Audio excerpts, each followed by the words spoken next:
Wrigley's Spearmint Chewing Gum, the refreshing, delicious treat that gives you chewing enjoyment, presents for your listening enjoyment John Lund as Johnny Dollar. Henry Grant, Johnny. You read your morning paper yet? I'm on page 4 in my second donut. Well, turn back to page 1. There's a picture there of Mrs. Frank Loring. Oh, I read it. Enoch Arden divorce decree. Husband missing 7 years. New York court declared him legally dead. So? So we had him insured for $250,000. And this court decision means you'll have to pay off? Within 10 days. Something make you think Loring isn't as dead as he ought to be? It's a possibility. I had a phone call a little while ago from a woman up in Boston. She saw the item, too. What's her connection? She's a nurse. 10 years ago, when we issued the Loring policy, she was working for the physician who examined him. Now, her story may not mean anything, but, well, I asked her to take the first plane she could get and come in for a talk. She should be here by 11 o'clock. I'll grab a cab and come right over.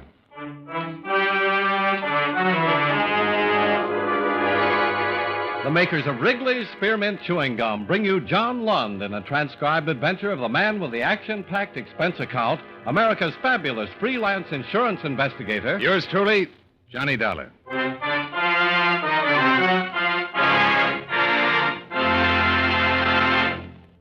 Wrigley's Spearmint Chewing Gum refreshes you. Wrigley's Spearmint Chewing Gum gives you real chewing enjoyment. Yes, for chewing enjoyment plus refreshment, it's Wrigley's Spearmint Chewing Gum. The lively, delicious flavor of Wrigley's Spearmint cools your mouth, helps keep your throat moist, and gives you a nice little lift.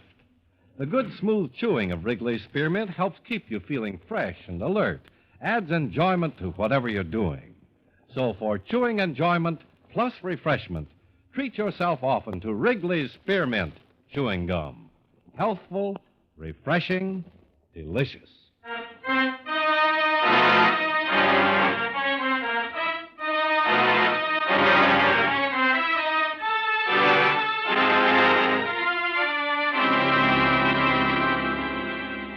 Expense account submitted by Special Investigator Johnny Dollar to Home Office, Hemispheric Life Insurance Company, Hartford, Connecticut.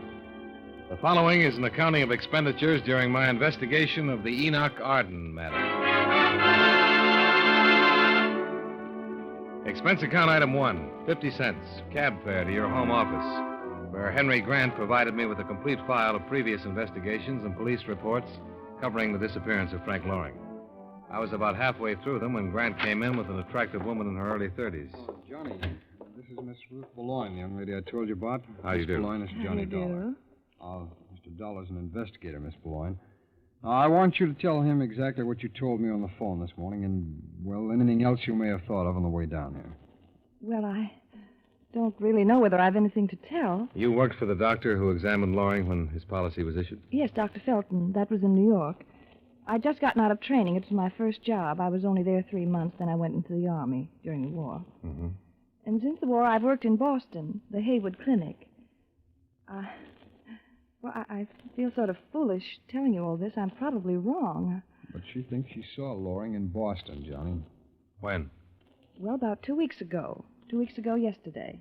Where? At the clinic. Look, really, I'm not sure about You're not all this. hurting anybody, Miss Boulogne.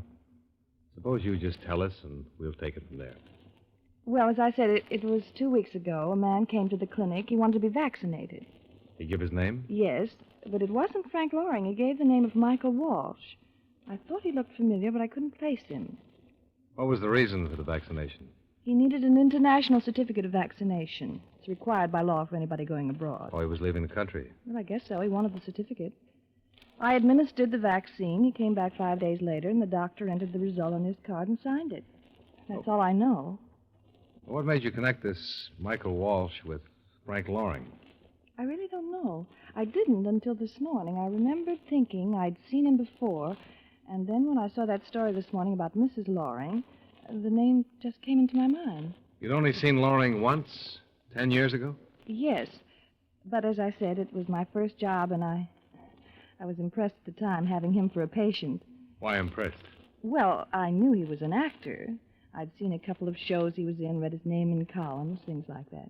Did this Michael Walsh look like Frank Loring, as you remembered him? No, he didn't. I can't explain it. Well, it seemed worth a try, anyhow, Johnny. Wait a minute, Grant. Let's not chuck it out so easily. I've been reading this file on Loring. Played a lot of character roles. Expert on dialects and makeup. A man like that could change his appearance very easily. Something about him, the way he moved, the tone of his voice. Something registered with this girl. He'd have recognized her, too, when he went to the clinic. She was impressed with him. She had a reason to remember. He didn't. I feel a little foolish. And I feel a little curious. How about you, Grant? I've been curious all morning. So curious, I checked the steamship and airlines. And? And a man named Michael Walsh sailed on the SS Castillo 6 days ago. She runs between Boston and Santiago, Chile. You know when she reaches the Panama Canal? And day after tomorrow. That's plenty of time for you to get down there by air. Yeah, with enough to spare for a stopover in New York and a chat with Mrs. Loring. Expense account item 2, $11.30. Train fare and incidentals between Hartford, Connecticut and the Greenwich Village section of New York, where Mrs. Frank Loring was living in up bohemian fashion. It was evening and the party was in full swing when I arrived. The apartment door was wide open, so I just walked in. Somebody shoved a glass into my hand like they used to do it at the local movie houses on dish nights. Wow. You must be Linda's boyfriend. Oh, must I? I knew it the minute I saw you. She always goes for the same type. Musician, aren't you? They always are. What do you play? Ring Alivio and double on Parcheesi. Oh, a funny one, eh? Well, Linda said when you got here to tell you the benefit is going to run late, so make yourself comfy and wait. She won't be here until 12. I'm Freddie. You must be a poet. How did you know? I'm psychic. Now, what's the party for? Oh, Marcia's celebrating. She's going to get $250,000 just because her husband, Frank, disappeared. She ought to be happy enough just to be rid of him. Don't be so bitter, lad. It'll throw your rhymes out of meter. I helped her get over him. I helped her. Anytime she wanted anything, all she had to do was call little Freddie.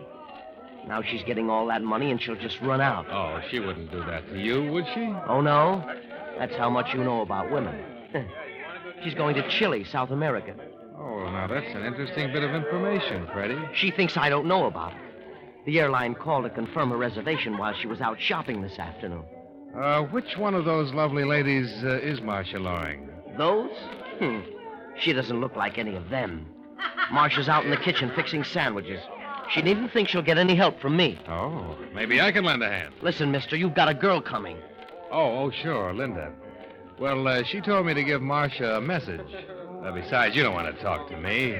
Interferes with your brooding. I'll see you later, Frank. Come on. Well, hello. Come in. I'm making sandwiches for the starving multitude. I know. I came in to help. How are you on opening bottles? Champagne? What, for those peasants? Beer. It's right there. The opener's on the hook. Oh, we're in business. Hey, what are you, a party crasher, or did you come with one of the girls? A crasher. Oh, the breed is improving. We both know some of the same people, though. Like who? Who's been hiding you from me? Fellow up in Boston. I don't know anyone in Boston. Not even Michael Walsh? Get out of here. Now, listen, Mrs. Loring. I said get out.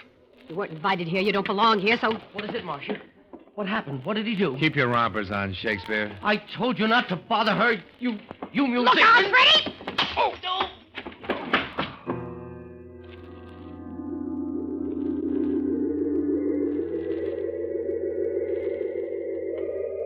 I came out of it lying on the cold stone of a basement areaway.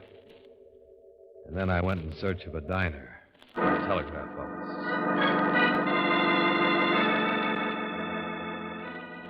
Expense account item 3, 80 cents for breakfast and aspirin. Item 4, $1.20 for a telegram advising that payment of the Loring claim be delayed until my investigation was completed. Item 5, $7.60, cab fare to the international airport. And item 6, $415, plane fare and incidentals to the city of Colon, Panama Canal Zone.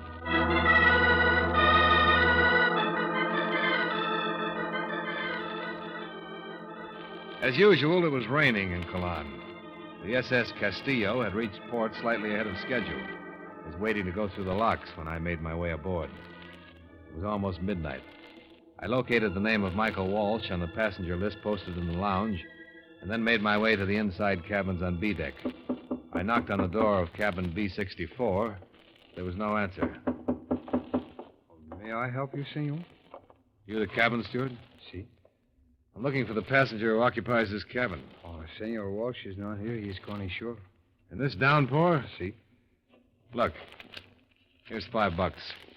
All you have to do for it is to bring me the biggest towel you can find and open this cabin so I can wait inside. Gracias, senor. But if you are waiting for Senor Walsh, he will not be back. Why not? He's booked through to Santiago. When he went ashore an hour ago, he took his baggage with him. I helped him with it. You know where he went? No, senor.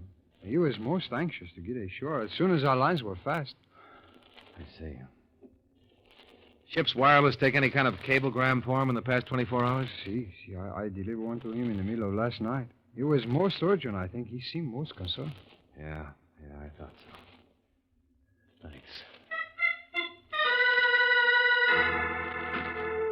I knew that Frank Loring, alias Michael Walsh, wasn't going to be easy to find. Away from the ship, he was likely to have a third name. And since he was an expert with dialects, there was every chance he'd adopt a different nationality.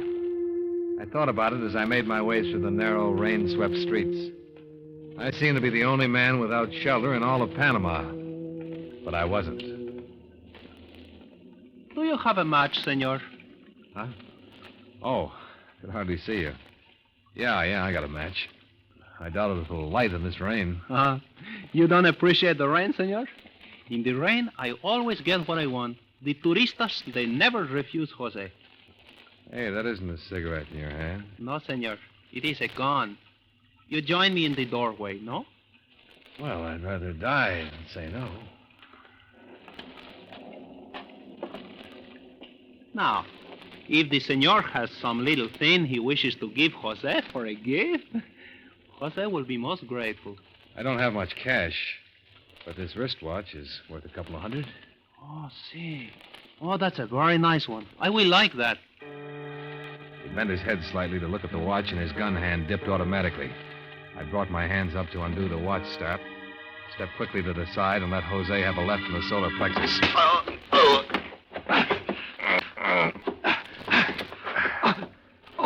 Now, drop it. Very well, senor. If you insist. That's better.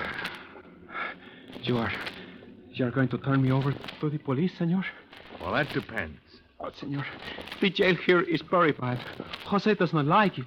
I tell you what. You help me and I'll help you. What kind of help does the senor need? Suppose the police or somebody were after me. Suppose I had to get out of here without using my passport. How would I do it? From Colon? There is no way, senor. Too many Americano officers. There must be some way out. 30 miles down the coast is Puerto Bello, senor. It was once the hiding place for pirates. In Puerto Bello is a cafe called the Geisha Girl. The Geisha Girl? Si. And the proprietor is Senor Kamamoto in Japanese. He is very good at making people disappear, senor.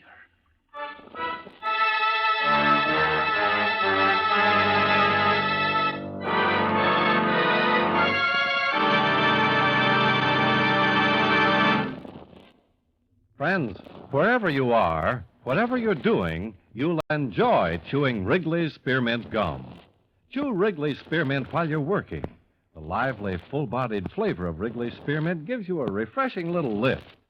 The smooth, pleasant chewing of Wrigley's Spearmint Gum helps keep you feeling relaxed and satisfied. Makes your job seem easier. Chew Wrigley's Spearmint Gum in your home, when you're out walking or driving, when you're enjoying sports and other activities. Wrigley's Spearmint Gum tastes good anytime, and the natural chewing aids digestion and helps keep your teeth bright and attractive. Yes, wherever you are, whatever you're doing, you'll enjoy chewing Wrigley's Spearmint Chewing Gum. Healthful, refreshing, delicious. And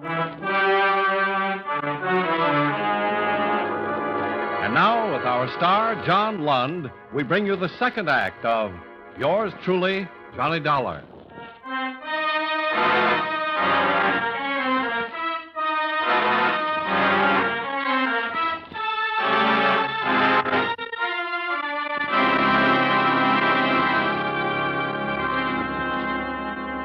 Expense account item 7.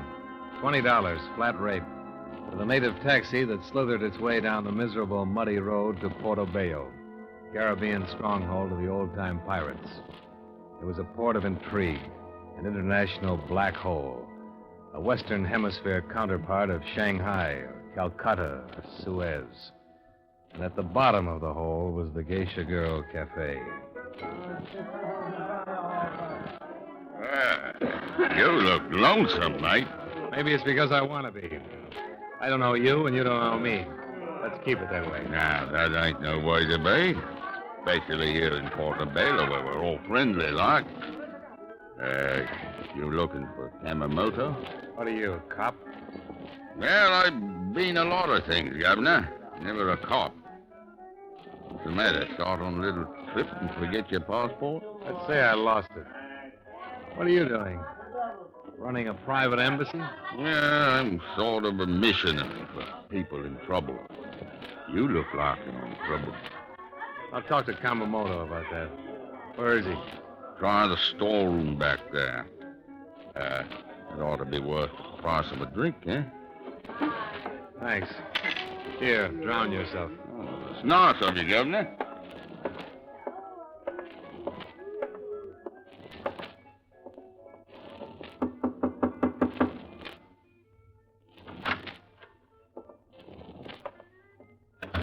Kamamoto? Ow. Hey. Anybody in here? Oh, matches. Oh, don't bother with that. We won't need a rag. Oh. Oh, well then, it's okay. You may leave now. I will tie him up. I came to in a room filled with packing cases and lit by a feeble candle. 2 men were seated on a couple of small barrels. One of them was the Cockney who had spoken to me in the bar. The other was a Japanese. Are you feeling better, Mr. Dara? How did you know my name? Oh, from your American driver's license? Is that all he had on him? Oh, well, there was some money which I would find most useful. You were carrying the exact amount required to pay for your passage, Mr. Dara. Over $1,000? That's pretty high fare. I am a charitable man. My rates are based upon what my passengers can afford to pay. An unscheduled ship around is expensive to operate. So you will be taken aboard the Kiramatsu shortly. You will sail at 4 a.m. For where? You will be put ashore somewhere in South America. Venezuela, possibly, or Brazil. I'm not your only passenger. Oh, no. No, you are not. Well, how about untying me, as long as we're friends? Well, are you will be untied when you reach your destination? Oh, now, wait a minute. I can see the point here where somebody might give you away, but why aboard ship? Well, fugitives from the law are a risky cargo, Mr. Dara. The South American nations are rather thorough about their coastal patrol. So, if you are tied up, we can make certain you are not caught. What do you mean, Kamamoto? Simply that you're hot cargo, Mr. Dara. And the only way to carry hot cargo is to be certain that you can dispose of it in an emergency. If we are challenged by a patrol vessel, you'll be weighted down and thrown overboard.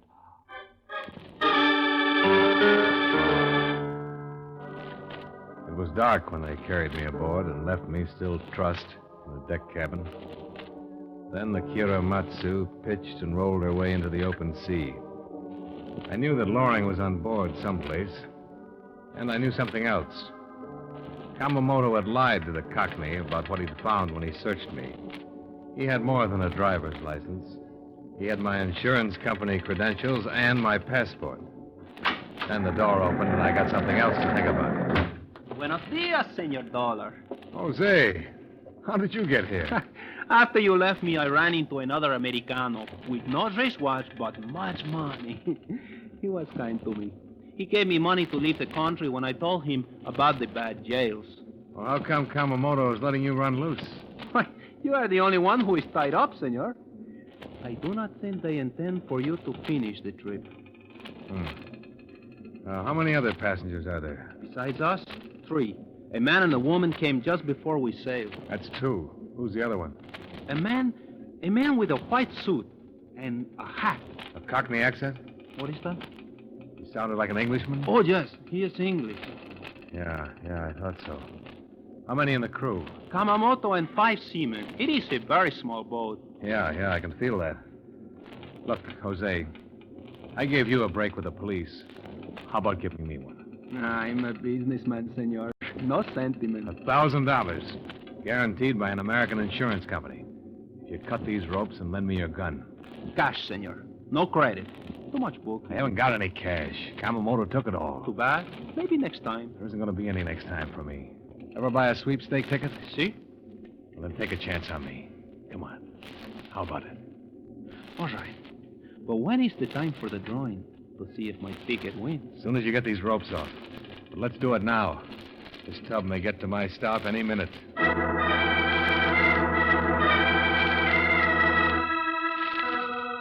Jose cut the ropes and gave me his gun.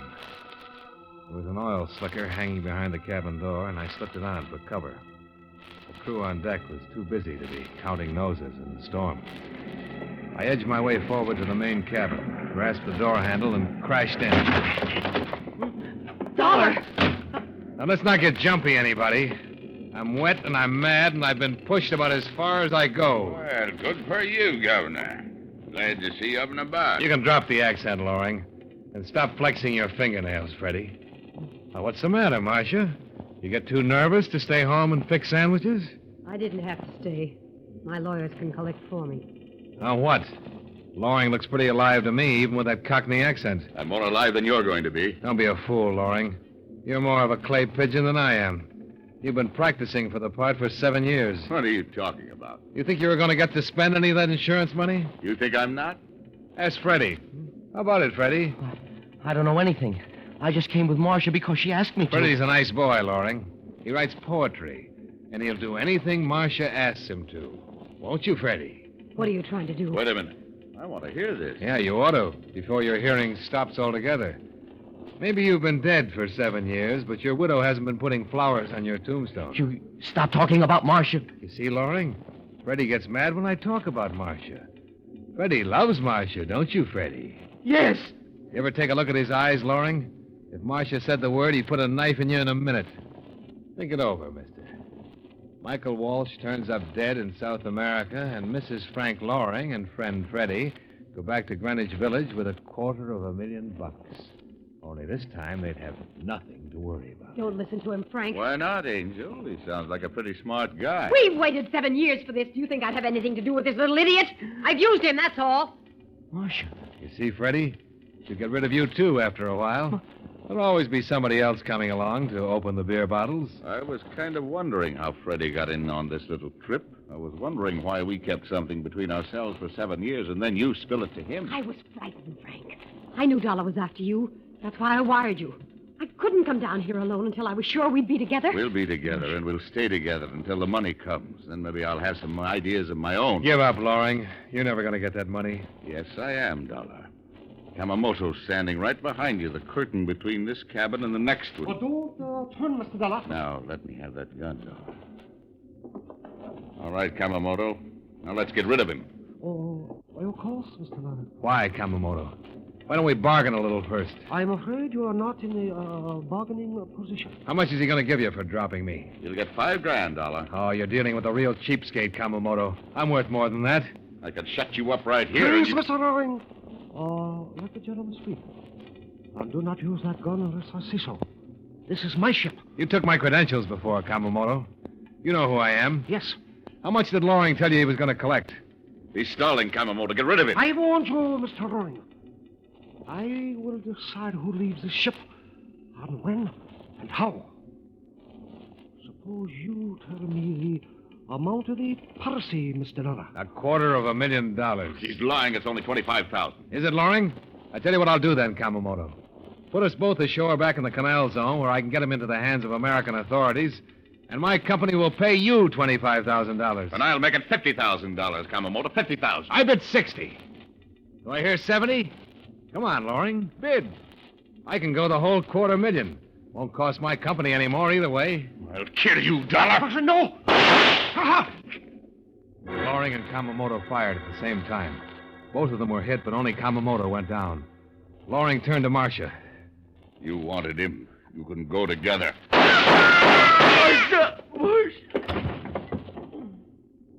All right, Dollar.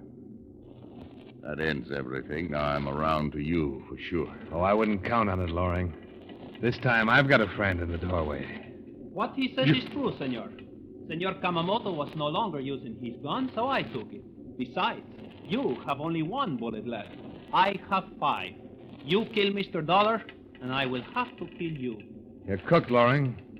Your wife's dead. You couldn't even get the money if you could get away. All right. Here. You can have it. Kamamoto hit me in the side. It hurts. Maybe I can patch it up a little. You better just rip your shirt. I loved her. She always wanted things more than an actor could give her. Whose idea was it? Hers. I hid out like a dog. She sneaked up to Boston to see me. Maybe once every 6 months after the first year. The rest of the time I was without her. I guess she wasn't lonely. Yeah. Some women never are.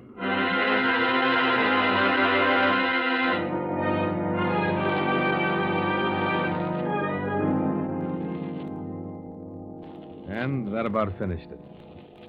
Expense account, item 8, $60, miscellaneous expenses. Expense account, item 9, $1,000 as promised to Jose. Item 10, $421.80. Plane fare and incidental expenses from Colan, Panama Canal Zone, back to Hartford. Total expenses, $1,879.80. Yours truly, Johnny Dollar.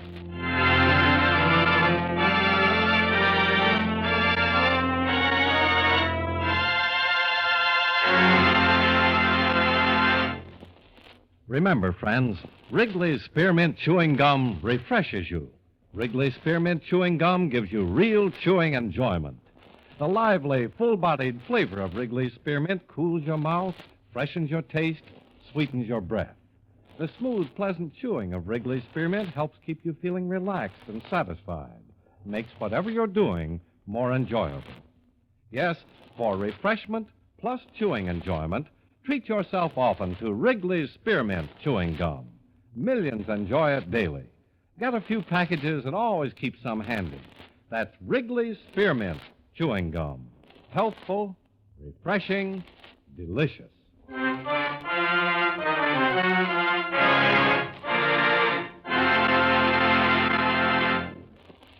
Yours truly, Johnny Dollar, brought to you by Wrigley's Spearmint Chewing Gum, stars John Lund in the title role and was written by Joel Murcott with music by Milton Charles. Featured in tonight's cast were Stacey Harris, Jeanette Nolan, Sidney Miller, Mary Jane Croft, Elliott Reed, John McIntyre, and Howard McNear. Yours truly, Johnny Dollar, is transcribed in Hollywood by Jaime Del Valle.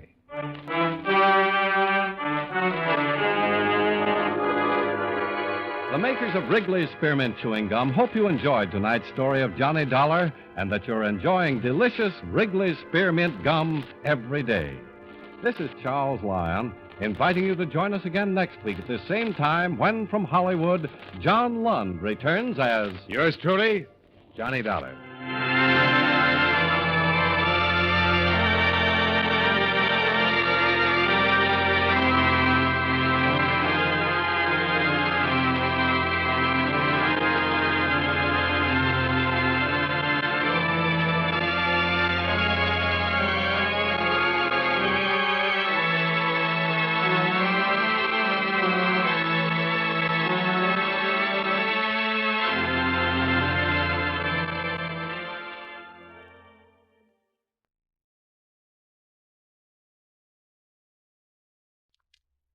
Wrigley's Spearmint Chewing Gum, the refreshing, delicious treat that gives you chewing enjoyment, presents for your listening enjoyment John Lund as Johnny Dollar. Dupree, Johnny, down at International. Oh, hello, Paul. Nice to hear your voice again. How are things? Oh, about the same. Hey, Johnny, would you like to come over to my office and meet a girl? She pretty? Very. Interesting? Very. As a matter of fact, she just told me the most interesting thing I've ever heard.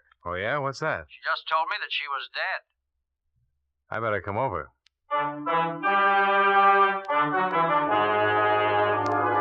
the makers of Wrigley's Spearmint Chewing Gum bring you John Lund in a transcribed adventure of the man with the action-packed expense account, America's fabulous freelance insurance investigator. Yours truly, Johnny Dollar.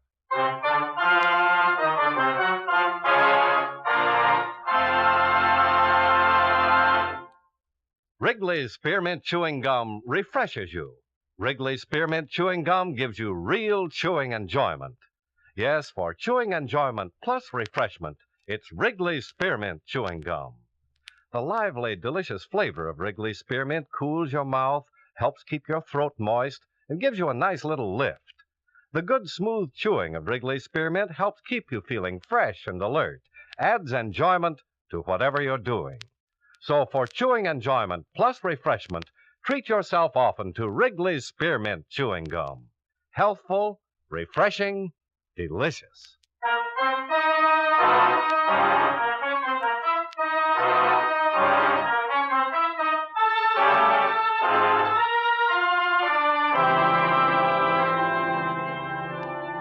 Expense account submitted by Special Investigator Johnny Dollar to the International Insurance Corporation, International Building, Hartford, Connecticut. Attention Claims Division. The following is an accounting of expenditures during my investigation of the Madison matter. Expense account item 1, $1.30. Cab fare downtown to the International Building. I went up to the 10th floor in Paul Dupre's office to find him sitting across the desk from a tall, dark-haired woman in her early 30s. She was pretty, she was quiet, she was well-dressed. Oh, hello, Johnny. Come on in. Hi, Paul. This is Mrs. Walker, Mr. Dollar. How do you do? How do you do? Sit down, Johnny. Make yourself comfortable. Mrs. Walker came to see me this morning with a most unusual story. Something Johnny. about being dead? Yes. Mrs. Walker, Mr. Dollar will be handling this matter for International. I wish you'd tell him exactly what you just told me. Well, there really isn't much to tell you, Mr. Dollar. It's just that I'm legally dead and my husband is collected on my insurance policy. What's your husband's name? Frank Madison, Dr. Frank Madison. I took the name Walker when it happened. It was my maiden name. My married name is Thelma Madison. Where does your husband live? In Los Angeles. I made a file check before you came over, Johnny. We issued a straight life policy on a Thelma Madison in Los Angeles, April 23rd, 1945. According to this, Mrs. Madison passed away June 5th, 1951. Claim was filed by the beneficiary, husband, Dr. Frank Madison, June 7th, and paid on the 10th of that month. Frank Madison, that's your husband? Yes. How much was the policy? Full claim, $10,000. Who adjusted it? A local man, Los Angeles office, McCarthy there. How about a death certificate? Oh, yeah. Here's a photostat. Cause of death, coronary thrombosis. Here. Thanks. This is signed by a Dr. Willis Reed, Mrs. Walker. Do you know Dr. Reed? Yes, he's a friend of my husband's. They share medical offices. Suppose you tell me how it worked. Well, one night Frank had a patient who was in pretty bad shape. A girl had been drinking somewhat and saw his shingle and just came in the office. She said she was feeling badly. I was there helping Frank, acting as receptionist. The girl had a heart failure in the examining room. You mean she died? Yes, there was nothing anybody could do. It was one of those things. Anyone there besides you and your husband? No. Well, how did all this work out? Well, we looked in her purse and found an address for her in Jersey City. No Los Angeles address? No, so we put in a long-distance phone call to the place in New Jersey. It was an apartment. We talked to the manager there. I see. He told us that the girl's mother had died very suddenly 2 days before and that her daughter was out in Los Angeles and he'd been trying to locate her to ask her what to do with the body. What was the girl's name? Wanda Thompson. Go on. Well, the man we talked to on the phone was quite upset. He didn't know what to do about the mother who had died in his apartment building, and he told us that the daughter was all she'd had in the world.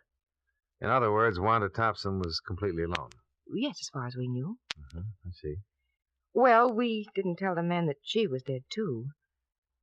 When Frank hung up the phone, he turned to me and said that we were in luck.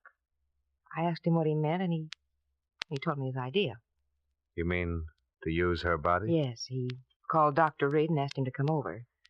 Dr. Reed had never seen me, and he made out the death certificate. In your name? Yes, that's right. And your husband collected your insurance? Mm-hmm. Why? Well, he needed money. Seemed a good way to get it without too much trouble. Well, what was supposed to happen? Well, I don't know. We didn't plan that far. I mean, I thought that Frank would eventually close his practice and come to New York, and we'd be together again. Is that where you've been all this time? In New York? Mm-hmm. And your husband never joined you? No. Did he write to you? Yes, for a while. Do you have any of the letters? No, I'm sorry. Do you know why he stopped writing? No. Why he never joined you? No. Is there any way that you can prove you're Thelma Madison? Well, not here in Los Angeles, I could. How? Well, people there know me. No friends I've had all my life. Were you ever fingerprinted? No, I don't think so. During the war, did you work in a defense plant, maybe? No. Did you ever have a postal savings account? No. How about a California driver's license? No, I'm sure I don't have my fingerprints on file anywhere. Mm-hmm. Would you be willing to furnish me with a list of names, people who'd identify you if asked to? People in Los Angeles? Yes. Yes, I would. You've been living in New York under the name of Thelma Walker since June 1951. Is that right? Yes. Where? 2218 East 57th Street. I still have my apartment there. Have you been working? Yes, as a laboratory assistant, Hyde Park Stations Incorporated. My boss is Mr. Platt. Oh, I put in a call to them earlier, Johnny. Mr. Platt said he's employed an assistant named Thelma Walker for the last 16 months, but she hasn't been in for a week or so. I described this woman to him, and he said it sounded like her. Mm-hmm. Did you get any of the insurance money, Mrs. Walker? Not a dime. Were you supposed to? I suppose so. Would you say that this whole thing was your husband's idea? Yes. Well, you're the one who seems to have lost all around, Mrs. Walker. Well, what did you expect to get out of it? Well, I did it for Frank. What about Wanda Thompson and her people, if she has any? She hasn't. Very few people in this world are without somebody, somewhere. Would you be willing to sign a statement containing all the information you've given me here today? Yes. You realize that if what you tell me is true, that you'll be criminally charged? Yes.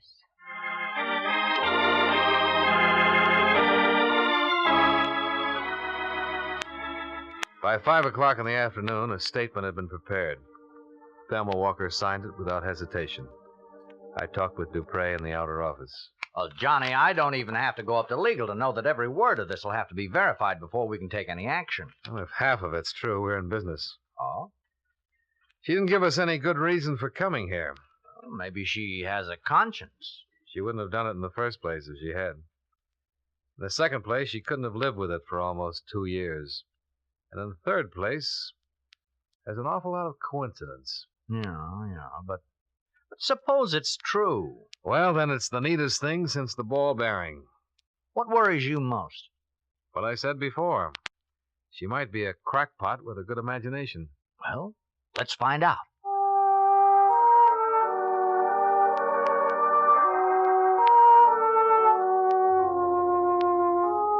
Expense account item 2, $38.14, transportation, Hartford to New York City. I checked my bag at the airport and took the limousine as far as the Waldorf. Expense account item 3, $3 cab fare and tip to 2218 57th Street, Thelma Walker's residence. I talked to the manager. This is her apartment, Mr. Dollar. I see. How long has she lived here? July 1951. Good tenant? Very. Quiet. No drinking or parties. Wish we had more like Mrs. Walker. Do you know her very well? Just as a tenant. You ever talked to her? Not much. At Christmas time, we had a drink together down in my apartment. She seem all right? What do you mean? Well, normal. Oh, yes. Does she have any friends in the building that I could talk to? No, she doesn't. One thing she keeps to herself. Minds her own business. May I ask where she is now? In Hartford. New Hartford Hotel, if you want to talk to her about anything. I'll remember that. You mind if I look around? I'll have to stay with you.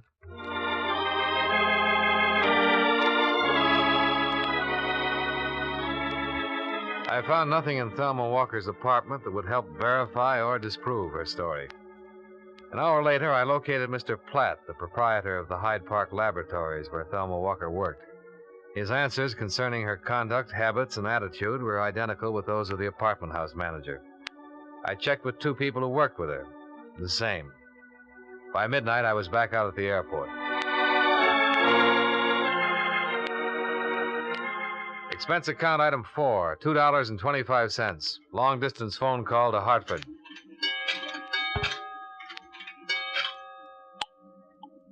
Here's your party. Hello? Hello? This is Johnny Dollar. Oh, hi, Johnny. What'd you find out? All clear here. Her story checks out about living in New York. Well, we better go on with it then. Oh, I have some news. I talked to the coroner's office in Jersey City. Oh? Mabel Claire Thompson, age 61, died there June 3rd, 1951. The body was unclaimed and the county buried her. They were unable to locate her only known kin, a daughter, Wanda Thompson. She's believed to be in Los Angeles. See if you can find a picture and some prints on Wanda Thompson. Yeah, right, Johnny.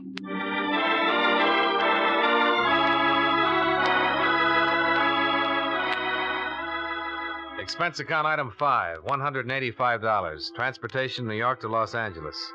I arrived at 8:35 in the morning. By 9:35, I was in my room at the Statler sleeping. At 4 o'clock in the afternoon, I awakened, shaved, and had something to eat. There was a special delivery airmail folder for me at the desk. It was from Paul Dupre. It contained a front and side view of Thelma Walker, along with a sample of her fingerprints and handwriting.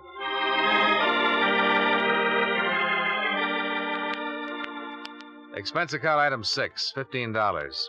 Car rental, so I could get around to very big Los Angeles. I caught a woman by the name of Quincy just as she was having a bite of dinner. Please excuse me for eating like this while you're here, Mr. Dollar, but I'm in a terrible hurry tonight. I have a date. Oh, that's all right, Miss Quincy. I'm intruding anyhow. No, not at all.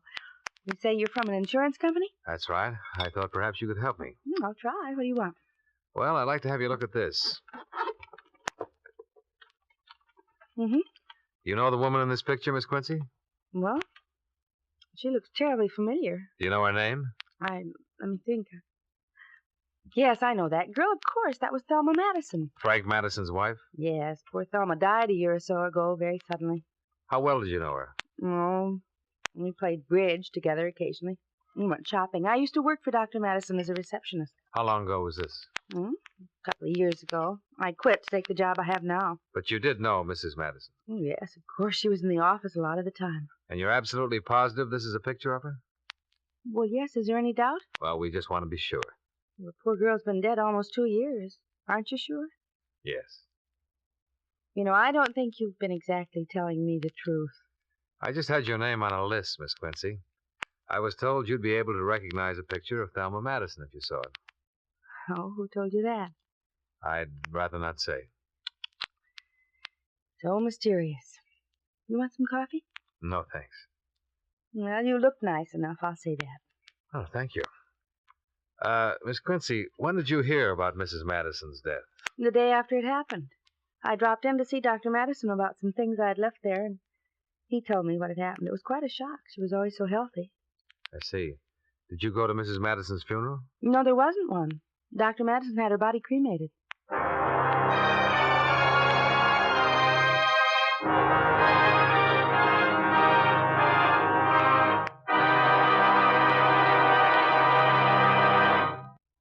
Friends, wherever you are, whatever you're doing, you'll enjoy chewing Wrigley's Spearmint Gum.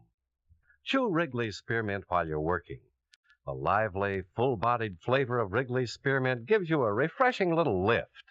The smooth, pleasant chewing of Wrigley's Spearmint Gum helps keep you feeling relaxed and satisfied, makes your job seem easier. Chew Wrigley's Spearmint Gum in your home, when you're out walking or driving, when you're enjoying outdoor sports and other activities. Wrigley's Spearmint Gum tastes good anytime, and the natural chewing aids digestion and helps keep your teeth bright and attractive. Yes, wherever you are, whatever you're doing, you'll enjoy chewing Wrigley's Spearmint Chewing Gum. Healthful, refreshing, delicious.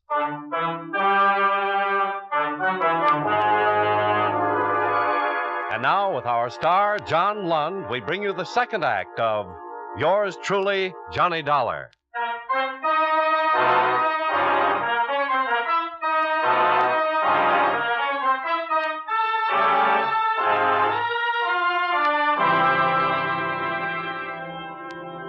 Los Angeles police had a missing person report on Wanda Thompson dated June 21st, 1951. They'd been unable to get any leads as to her whereabouts. The reports had been filed by a man named Rexford. I looked him up. He lived in a small house off Laurel Canyon Drive. I told him my business. Insurance? Investigator. Oh. Well, come on in. Here, sit down. What can I do for you? I understand you once knew a girl named Wanda Thompson, Mr. Rexford. Yeah, that's right, I did. Don't tell me you know where she is. No, I couldn't say that exactly. Oh, you're looking for her, huh? Yeah. You been to the police? Yes. You filed a missing person complaint on her? Yeah, but they never did find her. Was she a good friend of yours, Mr. Rexford? Yeah, sort of. She was a nice little kid. Came from someplace in New Jersey. How long did you know her? About 3 weeks or so. How did you happen to meet her? I met her in a restaurant. She sat across from me. It was kind of crowded, and I don't get the wrong idea. It was just that we began talking, and we wound up going to a movie together. I saw her quite a bit for a while, and then she just up and disappeared without a word. That's about it. Do you remember when you last saw her? Sure, it was my birthday, June 5th. Went out and took in a play and had some drinks and food. I took her home, and she lived in a room over on, I think it was Berendo Street. 1480 West Brenda? Yeah, that's a little sort of court. That's the last I saw of her. Called a couple of times. The landlady said she hadn't seen her around, and I went over there. We went in the room, found all of her things there, but she was gone. Finally got worried and went to the police. Mm-hmm. She drink much? No. You think something happened to her? Well, I don't know. I mean, anything could happen. Why would a kid like that just walk away from all her clothes and things and not let anybody know about it at all? Did she know many other people in town? Well, I told the police that I didn't think she did. I never heard her talk about anybody else. I knew she'd only been here for a little while. She came here for health. Oh? Yeah, some kind of heart trouble. Needed the weather or something like that. Did you tell this to the police when you reported her missing? No, should I? Did she go to a doctor here? Oh, yeah. I saw him a couple of times while I knew her. Was his name Madison, by any chance? Dr. Frank Madison? Yeah, that's it. Dr. Madison. He was the guy who was taking care of her.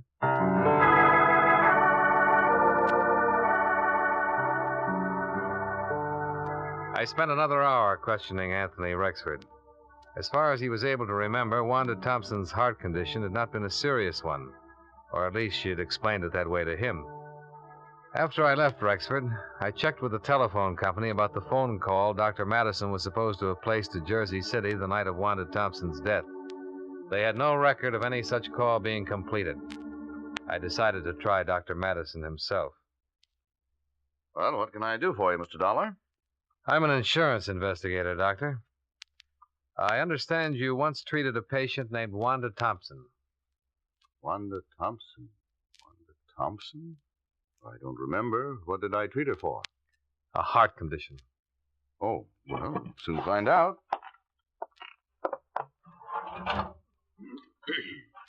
Thompson. Wanda. When was this? Oh, almost 2 years ago. I don't have the exact dates. Well, I don't have a Wanda Thompson in my files, Mr. Dollar. Was it something important? Pretty important. Well, she might have come in once for some little thing. I wouldn't make a history of that necessarily. A man she once knew here told me that she came to you a few times. Could have been another Dr. Madison? No, she told him it was you. That's funny. Well, say, now, wait a minute. You say this was 2 years ago? About that. My wife was acting as receptionist for me then, and she wasn't too good at keeping records. Oh. You suppose I could talk to her and ask her? My wife is dead, Mr. Dollar. Oh. I'm sorry I can't be of more help. I thought every doctor kept a record of all his patients, even if they just came in with a nosebleed. As I said, my wife wasn't too efficient at her job here. Oh, yes. You did say that, didn't you, Doctor? What is this, Mr. Dollar? My chance to get a look at you. What do you mean by that? I'll come right out and say it, Doctor. You should have kept a file on Wanda Thompson. You should have kept that above all other things. The fact that you don't have one is going to make me believe a lot of things that I haven't really believed up till now. What things? What on earth are you talking about? I talked to a woman in Hartford, Connecticut 4 days ago who told me her name was Thelma Madison. She said she was your wife. She said that Wanda Thompson died in your office one night and that you identified the body as your wife's. What? And what's more, you collected $10,000 worth of insurance on her. Here's her picture, Doctor. Is this your dead wife? Well, all right, I'll tell you. It is your wife, and she's still very much alive. And the story she told me in Hartford is pretty much the truth. I've never seen this woman before in my life. That's funny. 14 people in Los Angeles who knew her pretty well have seen that picture, and all of them say her name is Thelma Madison, that she was your wife. I've talked to every one of them, and I've got statements from them to that effect. And what's more, I have a rather long statement from Thelma Madison herself. Tells the whole story. Would you like to read it? No. Then maybe you'd like to make a statement yourself. I have nothing to say, Mr. Dollar. No, I didn't think you would, Doctor.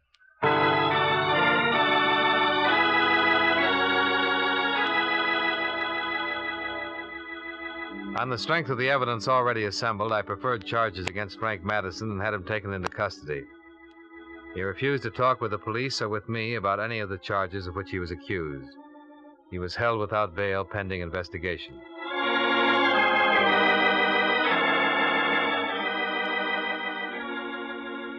Expense account item 7, $2.20. Telegram. I wired Dupre to bring Mrs. Madison to Los Angeles as soon as possible in order to avoid a lengthy extradition procedure. They arrived the following day. I interviewed her once more. You say Frank's in jail? Yes. Oh, I suppose I'm to be arrested. Well, so far we have enough evidence to prove conspiracy against you two, and we'll prosecute to the limit on that. There'll be some other charges against him, business with the body and so on. Yes. But there's something else here I want to get straightened out. Let me read this to you.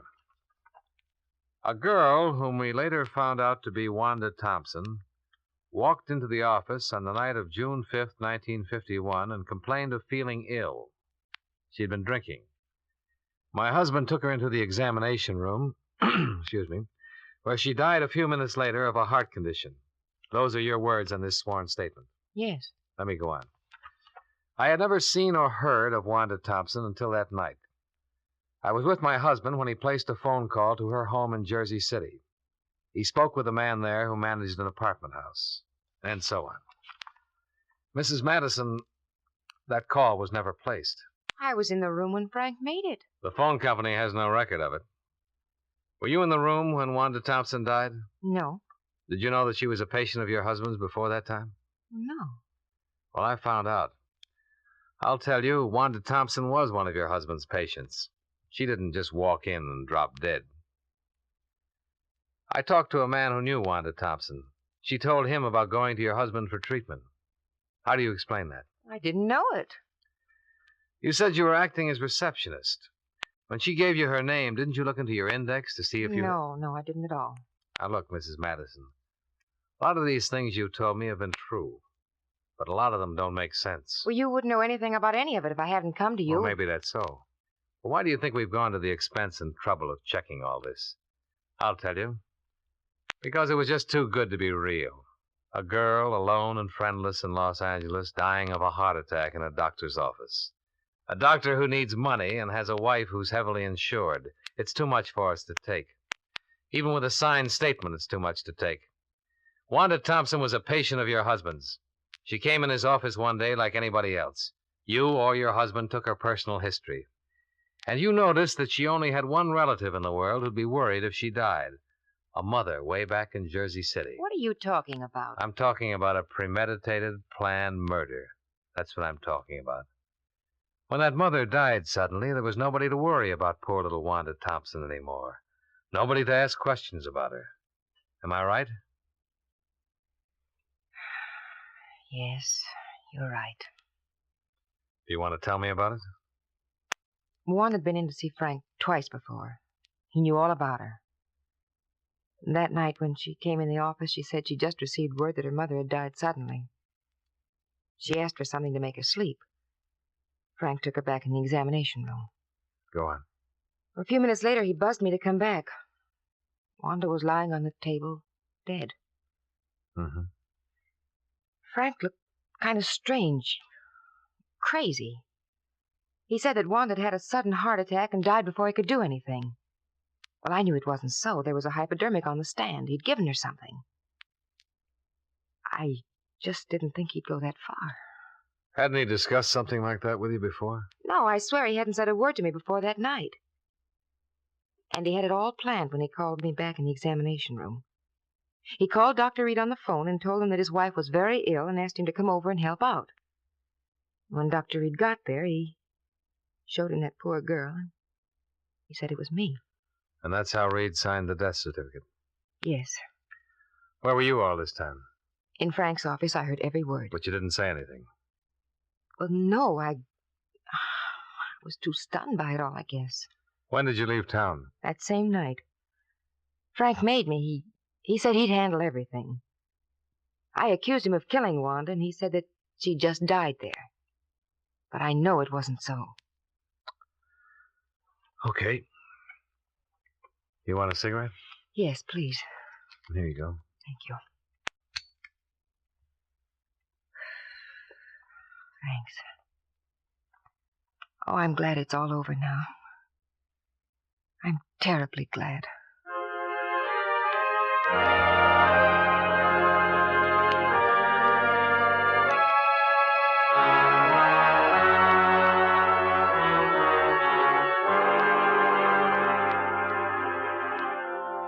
Expense account item 8, $73.50. Board and room while in Los Angeles. Expense account item 9, $205. Plane fare to Hartford. Expense account total, $525.39. Yours truly, Johnny Dollar.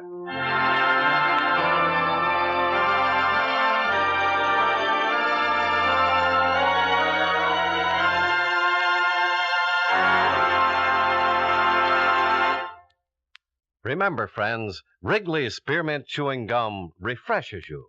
Wrigley's Spearmint Chewing Gum gives you real chewing enjoyment. The lively, full-bodied flavor of Wrigley's Spearmint cools your mouth, freshens your taste, sweetens your breath. The smooth, pleasant chewing of Wrigley's Spearmint helps keep you feeling relaxed and satisfied, makes whatever you're doing more enjoyable. Yes, for refreshment plus chewing enjoyment, treat yourself often to Wrigley's Spearmint Chewing Gum. Millions enjoy it daily. Get a few packages and always keep some handy. That's Wrigley's Spearmint Chewing Gum. Healthful, refreshing, delicious.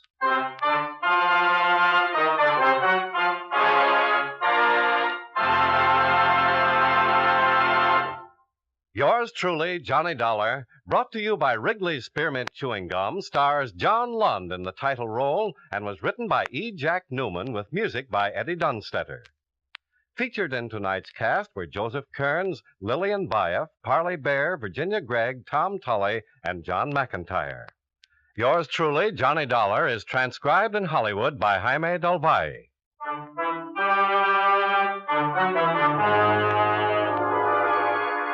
The makers of Wrigley's Spearmint Chewing Gum hope you enjoyed tonight's story of Johnny Dollar and that you're enjoying delicious Wrigley's Spearmint Gum every day. This is Charles Lyon, inviting you to join us again next week at this same time when, from Hollywood, John Lund returns as... Yours truly, Johnny Dollar.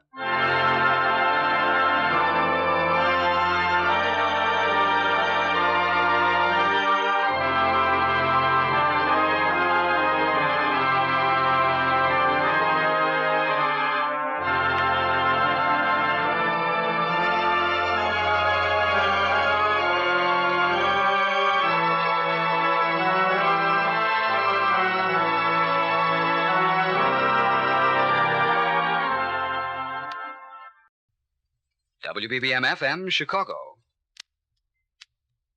Wrigley's Spearmint Chewing Gum, the refreshing, delicious treat that gives you chewing enjoyment, presents for your listening enjoyment John Lund as... Johnny Dollar. This Joe Benson. You call me? Oh, yeah, Lieutenant. I'm from Federal Underwriters. All the way from Hartford? Yeah. They sent me to get a report on the National Savings and Loan holdup. Oh, I see. How's the watchman? Well, he died about a half hour ago.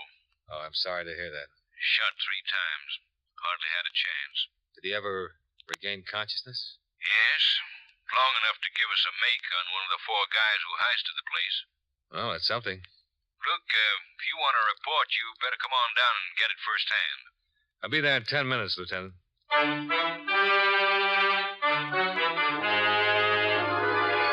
The makers of Wrigley's Spearmint Chewing Gum bring you John Lund in a transcribed adventure of the man with the action-packed expense account, America's fabulous freelance insurance investigator. Yours truly, Johnny Dollar.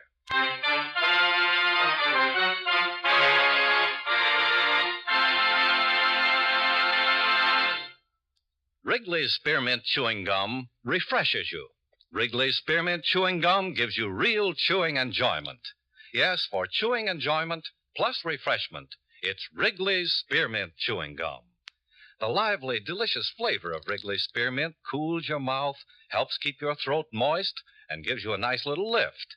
The good, smooth chewing of Wrigley's Spearmint helps keep you feeling fresh and alert, adds enjoyment to whatever you're doing. So for chewing enjoyment plus refreshment, treat yourself often to Wrigley's Spearmint Chewing Gum. Healthful, refreshing, delicious.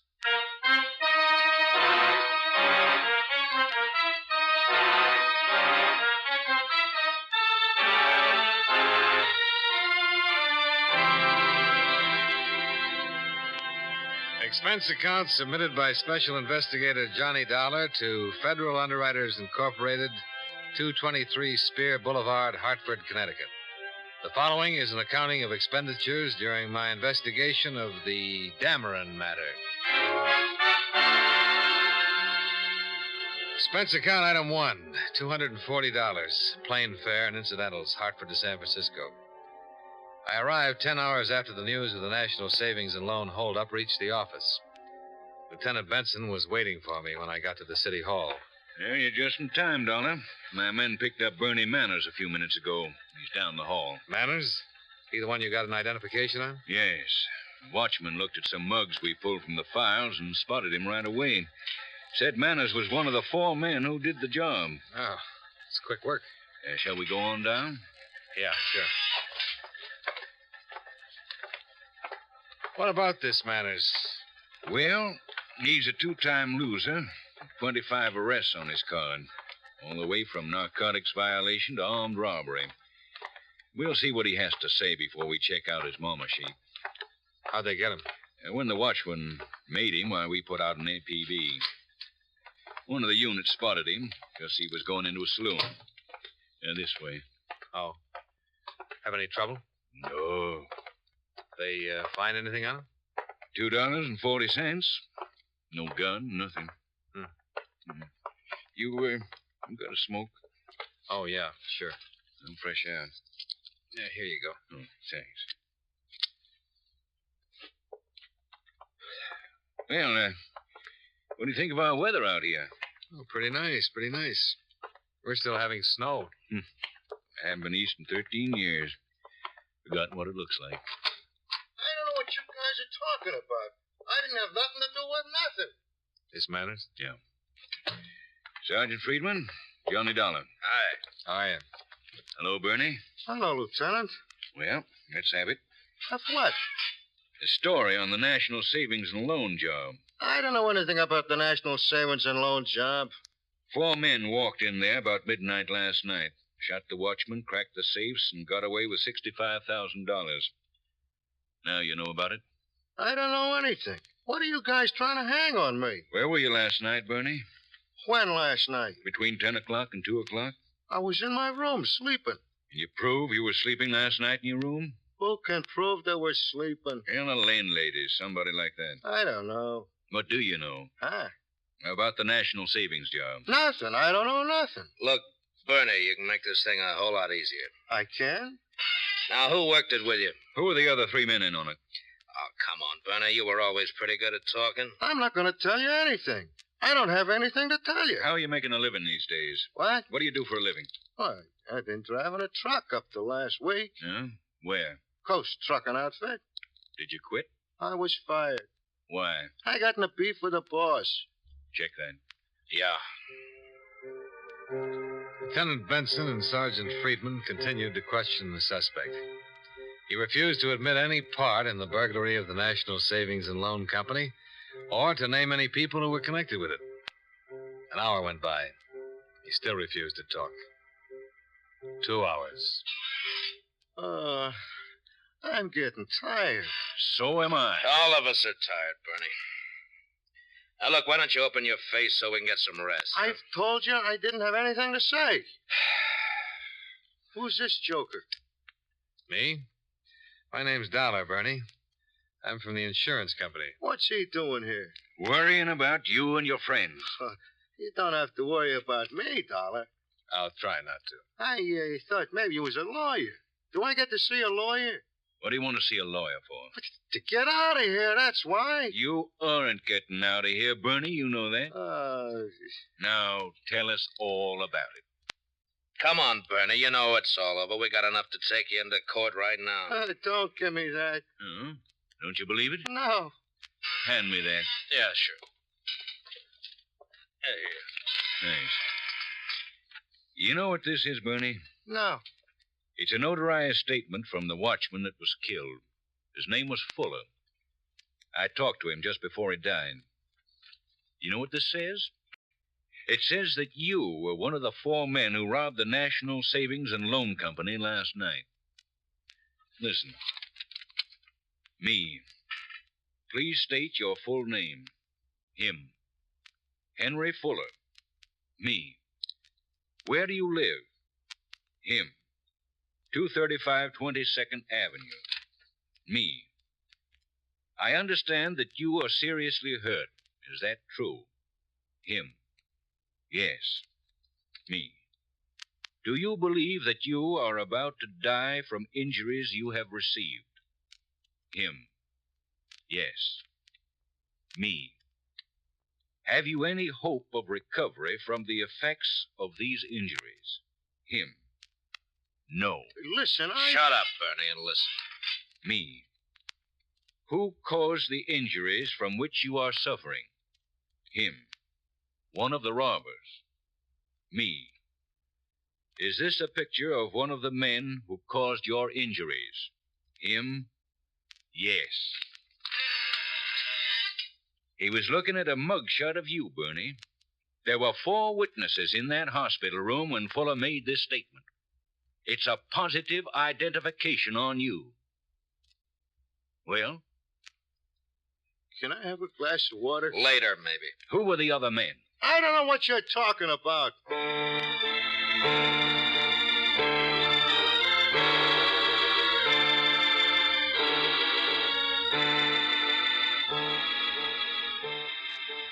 Questioning went on. Another hour passed. Everybody got pretty tired. Manners still admitted nothing.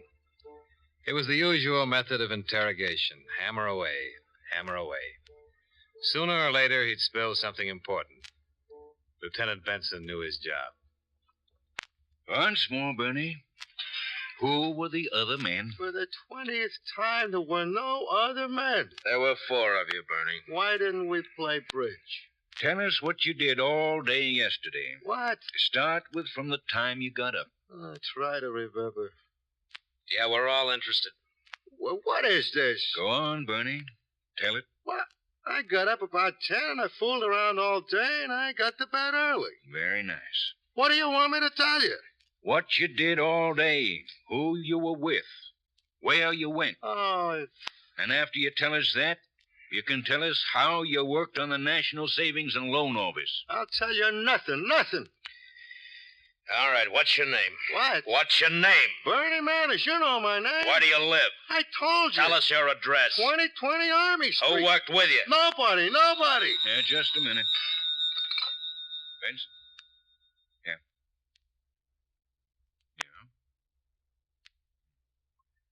Okay, that'll do it.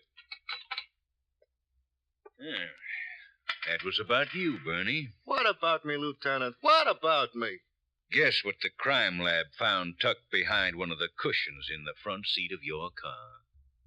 Oh? $20,000, Bernie. You didn't hide it very well. I didn't think you'd be looking. Did you use your car? Yeah? Who were the others? Eddie Page, Jack Ivers. One more. The other guy was called Chick. I didn't know him. Chick one. Just Chick. He figured the whole thing. Who contacted you? Eddie, he put me in on. But Chick ran it. Where can we get hold of Chick? I don't know. What about Eddie Page? I don't know. Jack Ivers? No. It won't do you any good to lie now. Bernie. I'm not lying. I just don't know where you can get hold of any of them. What'd you do after the job? We all got in my car and beat it. I let them off near the Fairmont. All three of them? Yeah. That way you split the money? No, we did that before we left the loan company. Look, I'm tired. One more thing. Who shot Fuller? This Chick. Are you sure? Well, he was the only one who had a gun. Sure, I'm sure. Why'd they shoot him? I couldn't figure that myself. We're all leaving the place. Watchman was all tied up, and there was no trouble. Chick walked over, stuck the gun in his back, and let him have it.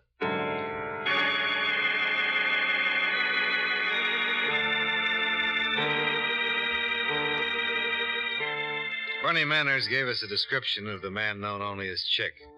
It was pretty much the same as the description given by the watchman. A check through the moniker files revealed a possible 23 persons who answered the general description and background of Chick.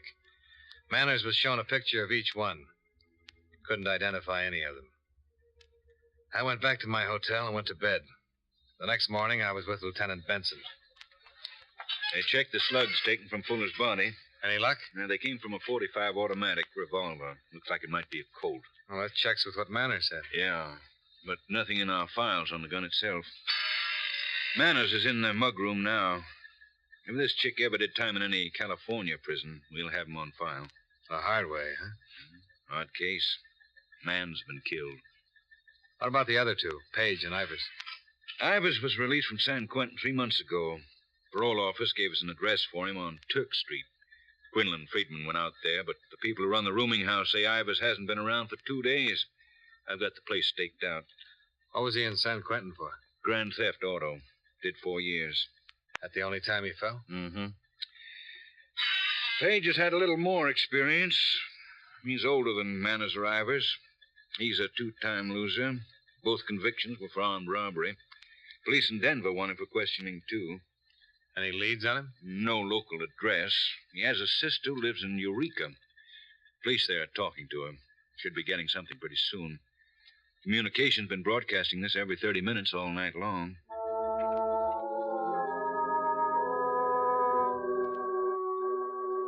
I left Lieutenant Benson so I could talk with the auditors who'd been working with the people at National Savings and Trust.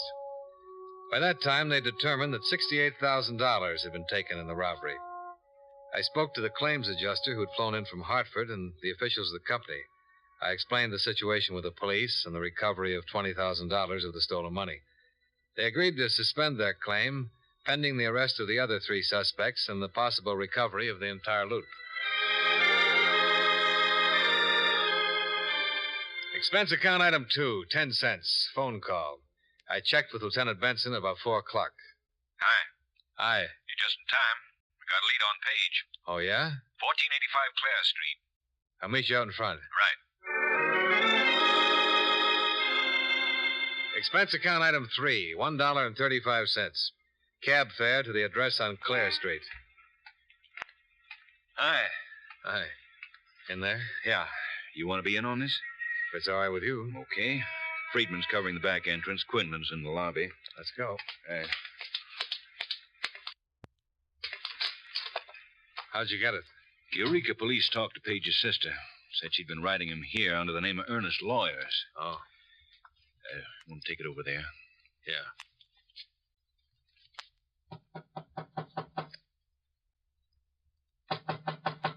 Who's there? Looking for Mr. Lawyers. You Mr. Lawyers? Yeah. What do you want? Package. Who from? It's, Mrs. William Redding, Eureka, California. I have to sign for it. Okay. What's the idea? You alone, Page? Who are you? Police. Get your hat. Come on, let's go. Want to take a look over there, Donald? Yeah. What is this? Bernie Manners spilled it all. Look out. He's got a gun. Drop that, Page. No good, mister. Why, you lousy cut.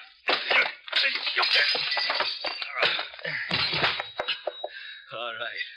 All right. Come on, get up. Put your hands out. All right, let's go, Page.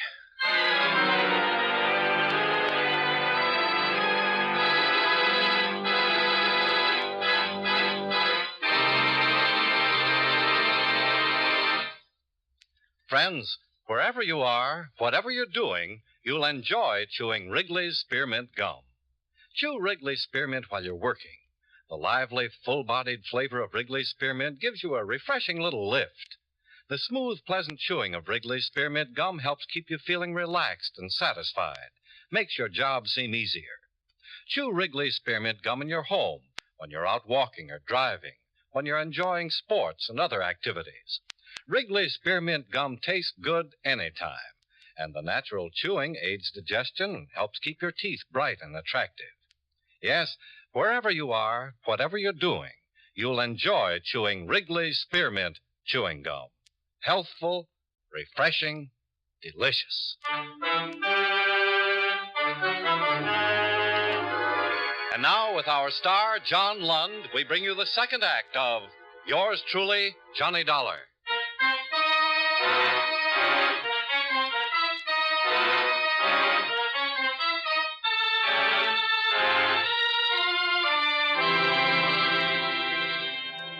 Sergeants Quinlan and Friedman took the suspect, Eddie Page, downtown. I drove over to the emergency hospital with Lieutenant Benson, where they patched up the cut on his temple where Page had slugged him with his gun. After that, we returned to headquarters. Sergeant Friedman met us outside the interrogation room.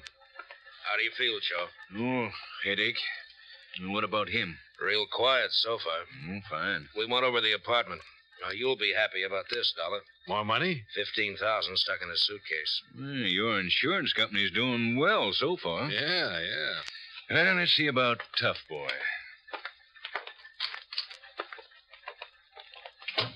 Remember me? I remember both of you. How's your head? I'll get over it. How's your chin? I'd like to get at you again. Kind of like to get at you. That's all he's been saying ever since he landed. You're tied in with Bernie Manners and Jack Ivers on this thing, Page. Am I? Yeah. And that's enough for us. I suppose you're going to send me to prison. I suppose we are. Some talk. Who's Chick? Chick? The other guy. I don't know. Where's Ivers? I don't know. Bernie had to stay in here 6 hours. How long are you going to take, Page?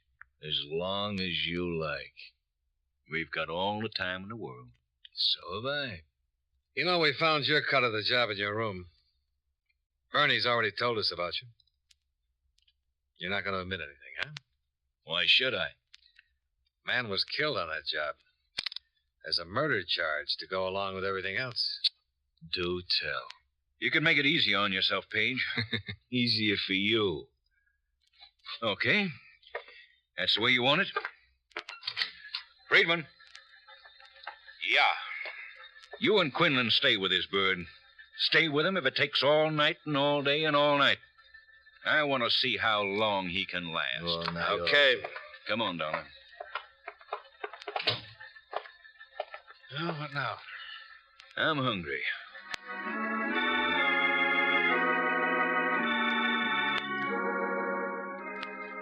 Expense account item 4, $6.35. Drinks and dinner for Lieutenant Benson and myself. After eating, we returned to the interrogation room and the questioning of the suspect, Eddie Page. Although he knew there was enough evidence against him to make a burglary and homicide charge stick, he still refused to admit his part in the burglary or to give us the full name of the man known simply as Chick.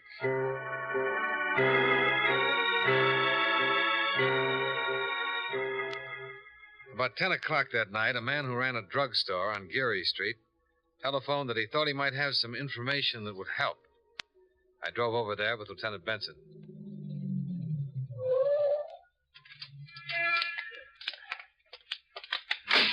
Foggy.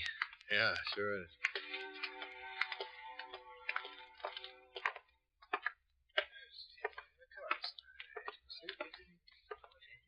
Good evening. Can I help you, please? We'd like to talk to Mr. Smith. Here. Oh, You're the police? Well, I'm Smith. I'm Lieutenant Benson. This Mr. Dollar. How do you do? You said you had something that might help, Mr. Smith? Indeed I do, Mr. Dollar. Indeed I do. I read all about the burglary in the papers yesterday, and, well, I have this. A bill wrapper from National Savings and Loan. Yes? Now, where'd you get this, Mr. Smith? I found it on the floor, right here in the store. You know who dropped it? Yes, I think so. Who? Well, a man who was in here earlier. I think he dropped it. What did he look like? Well, he was tall. He was kind of husky. Oh, he was about 35 years old, I'd say. He wore kind of a dark hat and a trench coat. You ever seen him in here before? No, just tonight. What did he buy, Mr. Smith? Quite a few things. Well, like what? Well, 3 bottles of scotch, and some mixer, and some ice, and some cigarettes. Uh-huh, I see. When did you find the wrapper? Right after he paid me for the things. What size bill did he give you? It was a 50. You still have it? Yes. Could we look at it, please? Well, surely. Yes, this way.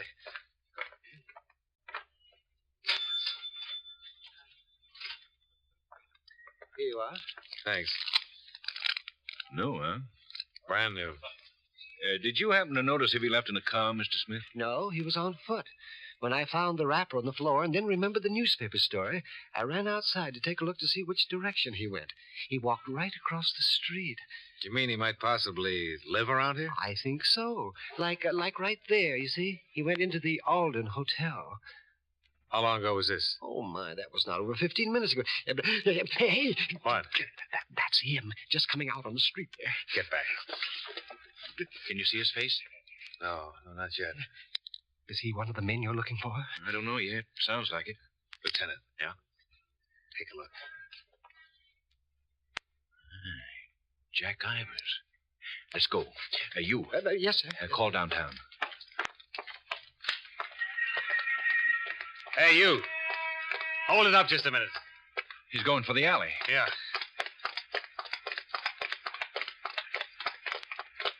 He ducked right in there, I think. Yeah. Be careful, Johnny. Okay? Yeah, I'm okay. Throw out the gun, Ivers. You don't have a chance. Down! Yeah. He's going to try for that fence down there. Yeah, let's go. He can't see us in the shadows.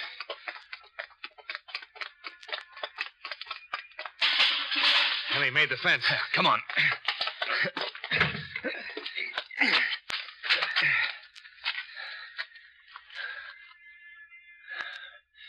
See anything? Too dark. Somewhere in here. Hey. Over there? Yeah.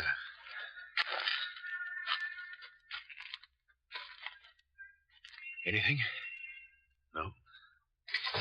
The apartment house. He went in the back door. Yeah. Get down. You okay? Okay. Ivers, this is your last chance. Somebody will get hurt if we don't stop him.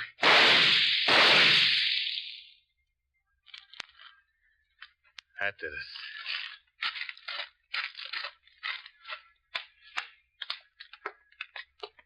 What's it look like? Oh, he's done for it. Well, I better phone in.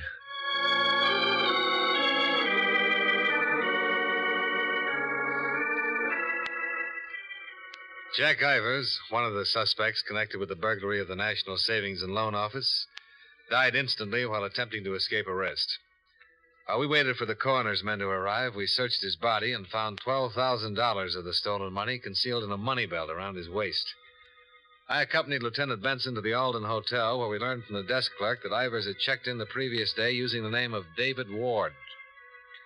The clerk said that he shared the room with a man who'd registered as Charles Daly.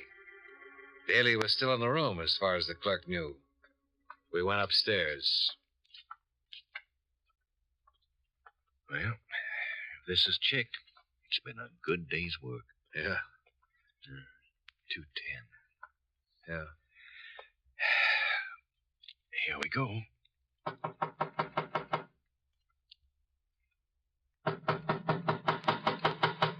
Could have sneaked out. Let's find out. Well,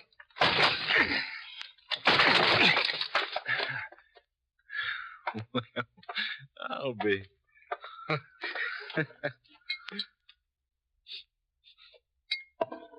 drunk?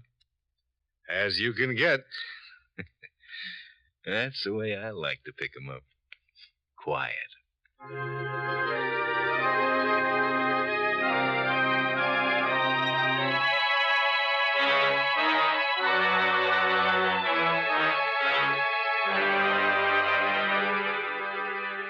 The man passed out in the hotel room was identified as Chester Dameron, Toledo, Ohio. A check with authorities there revealed he had a criminal record covering 17 years. His nickname was Chick. Along with Eddie Page and Bernie Manners, he was indicted on charges of burglary and murder. The remainder of the stolen money was found in his hotel room. All told, 99 and 39/100% of the loot was recovered, excepting what Ivor spent for whiskey. Pretty good for federal underwriters.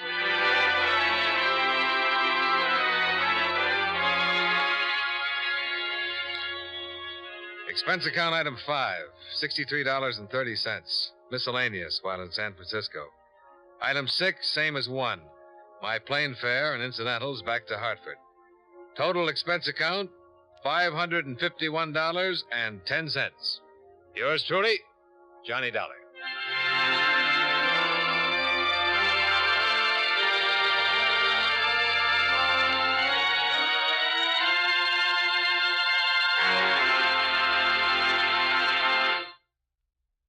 Remember, friends, Wrigley's Spearmint Chewing Gum refreshes you. Wrigley's Spearmint Chewing Gum gives you real chewing enjoyment. The lively, full-bodied flavor of Wrigley's Spearmint cools your mouth, freshens your taste, sweetens your breath. The smooth, pleasant chewing of Wrigley's Spearmint helps keep you feeling relaxed and satisfied, makes whatever you're doing more enjoyable. Yes, for refreshment plus chewing enjoyment, treat yourself often to Wrigley's Spearmint Chewing Gum. Millions enjoy it daily. Get a few packages and always keep some handy. That's Wrigley's Spearmint Chewing Gum. Healthful, refreshing, delicious.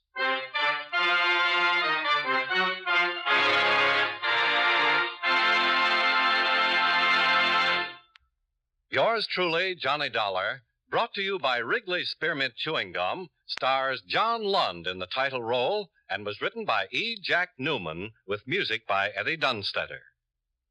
Featured in tonight's cast were Bill Johnstone, Clayton Post, Bill Conrad, Peter Leeds, and Howard McNear. Yours truly, Johnny Dollar, is transcribed in Hollywood by Jaime Del Valle.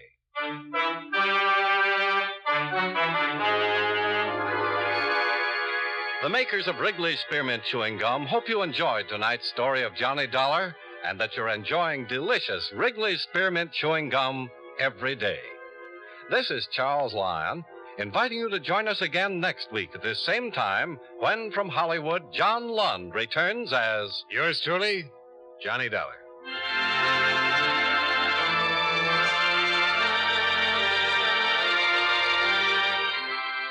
Many of the war orphans of Korea are dying of starvation and exposure. Without your help, they cannot live. We can send them food through CARE, the American Package Sending Relief Agency.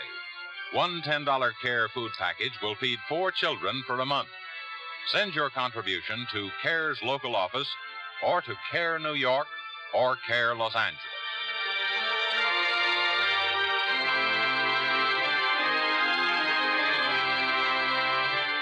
This is the CBS Radio Network. Wrigley's Spearmint Chewing Gum, the refreshing, delicious treat that gives you chewing enjoyment, presents for your listening enjoyment John Lund as... Johnny Dollar. Ed Quigley, Johnny. Are you free? If you mean am I available, yeah. What's up, Ed? Remember Mark San Antonio? The bootlegger? Yeah, sure. What about him? Well, somebody shot him this morning. Shot him to death in St. Petersburg, Florida. Oh, yeah? Great Eastern Fidelity set up a trust 2 years ago for San Antonio's daughter. They'll want a full report before they come across. I see. They know who killed him yet, or why? No, not a thing, Johnny, just that he's dead. When can you leave? As soon as I can get a plane. Good.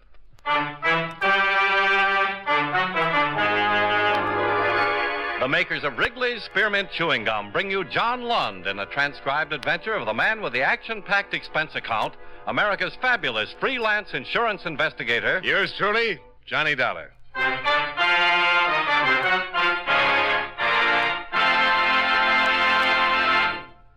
Wrigley's Spearmint Chewing Gum refreshes you. Wrigley's Spearmint Chewing Gum gives you real chewing enjoyment. Yes, for chewing enjoyment plus refreshment, it's Wrigley's Spearmint Chewing Gum. The lively, delicious flavor of Wrigley's Spearmint cools your mouth, helps keep your throat moist, and gives you a nice little lift. The good, smooth chewing of Wrigley's Spearmint helps keep you feeling fresh and alert, adds enjoyment to whatever you're doing. So for chewing enjoyment plus refreshment, treat yourself often to Wrigley's Spearmint Chewing Gum. Healthful, refreshing, delicious.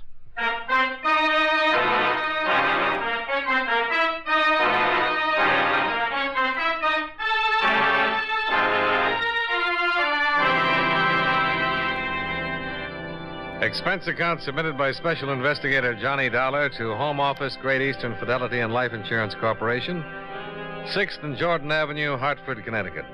The following is an accounting of expenditures during my investigation of the San Antonio matter.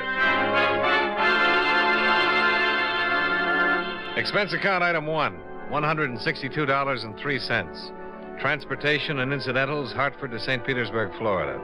I arrived exactly 10 hours after I received the call from Ed Quigley. The rainy weather there was as bad, if not worse, than the weather I just left. I checked in at the St. Petersburg Hotel, shaved, showered, had a meal, and started in. My first contact was a police officer, Lieutenant Benjamin by name. A big, swarthy man who seemed to know what he was about. I don't quite get this, Dollar. What's your part? Just that my insurance company would like a full report on everything that's happened. Oh, you mean a report separate from what we have? Yeah, that's about it, Lieutenant. Well, it's their dough. They can spend it any way they want to. What can I do for you? Well, maybe we can help each other, Lieutenant. If you'll sort of let me tag along and see what's what on the case. We'll see. Well, San Antonio bought a big place over on the south end of town 11 years ago, just after he was released from Alcatraz. He's lived there ever since. Quiet, minding his own business, keeping his nose out of trouble. Yeah, so I understand. Well, as long as a man does that, even a man with a background like San Antonio, as long as a man does that, we don't bother him, he doesn't bother us. Well, today was the first peep we ever got out of him. What happened? Seems at 6 o'clock this morning he phoned into the station and said that somebody was watching his house. The prowl car went out to have a look around. He told the officers that 2 men had been hanging around the front of his house, but they got away just before the car showed up. He give a description? Yeah, both about 6 feet, dark, wore dark overcoats and hats. San Antonio didn't recognize either of them. The officers put the description on the air and tried to find them, but they didn't have any luck. Now, San Antonio wasn't the kind of a bird to get excited about a couple of guys staking out his place. He pretty well knew how to take care of himself and handle trouble. Yeah, but you say that he hadn't been in trouble or asked for any around here. That's right, too.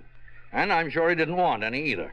So his call was treated like any other prowler call. We investigated, didn't find anything, and promised to keep our eyes open. The cook came on duty about 8:30. She went in the kitchen, made him some breakfast, took it up to his room, and she found him dead. He'd been shot twice with a Luger. The lab has the slugs now. It was a close-range job. Well, then the surest bet is the 2 men that San Antonio reported watching his house, huh? Well, that's about it. Wish we could find them somewhere. What about the cook? She just worked their days fixing his meals and taking care of him. San Antonio must have been past 60. He was 67. I guess he was beginning to show a little tread. A man who's lived the kind of life he has and done the things he's done is bound to show some wear and wants some rest sometime in his life. According to her, he spent his days painting. Painting? Yeah. Mark San Antonio? Every room in the house covered with pictures he's done these last few years. Oils, pretty good, too.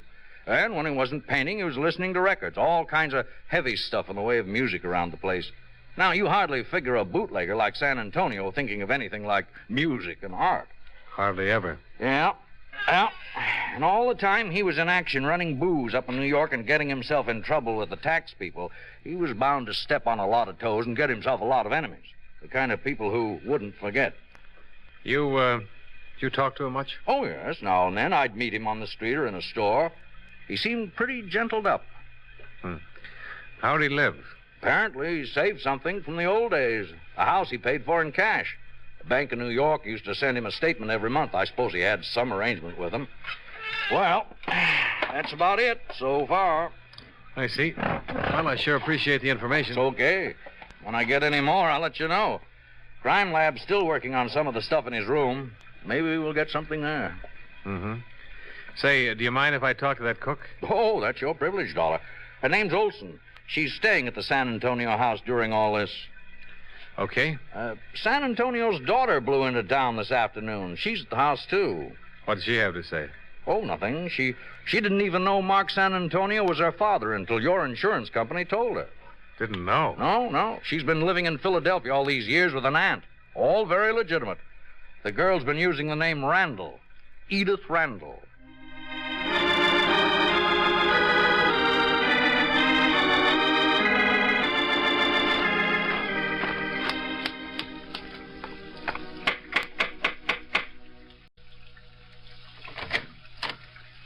Yes, sir. How do you do? You Mrs. Olson? Yes, sir. My name is Dollar, Mrs. Olson. I'm from the Great Eastern Fidelity people. You suppose I could speak with Miss Randall? Oh, I don't think so, sir. She's not feeling well. All of this been quite a shock to her. I see. Well, then I guess my trip out here tonight was for nothing. Well, you come tomorrow, Mr. Dollar. Please. Mrs. Olson?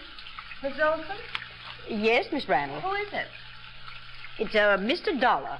He's from the insurance company. Insurance company? Yes. I'd like to talk to him, Mrs. Olson. The woman who stood at the base of the iron grille stairway was tall and dark-eyed. She came toward me smiling, showing a frank, wide, happy mouth. Young kind of face that could have been 20 or maybe 30. Mrs. Olson excused herself, and we were alone. I wanted to talk to someone who might be able to give me a little more information about all this. It's all quite new to me. Well, I'll tell you what I can, Miss Randall. Yes, I'm sure you will. From what Mr. Hurth and the insurance offices told me on the phone, I'm to be quite well off because this man was murdered here today. You mean Mr. San Antonio? Yes, Mr. San Antonio. They tell me he was my father. To awaken one morning and discover you're not one person, but an entirely different person. I mean, I'm the daughter of a famous racketeer who's been murdered. You seem to me like a very nice person. And so do you, Mr. Dollar.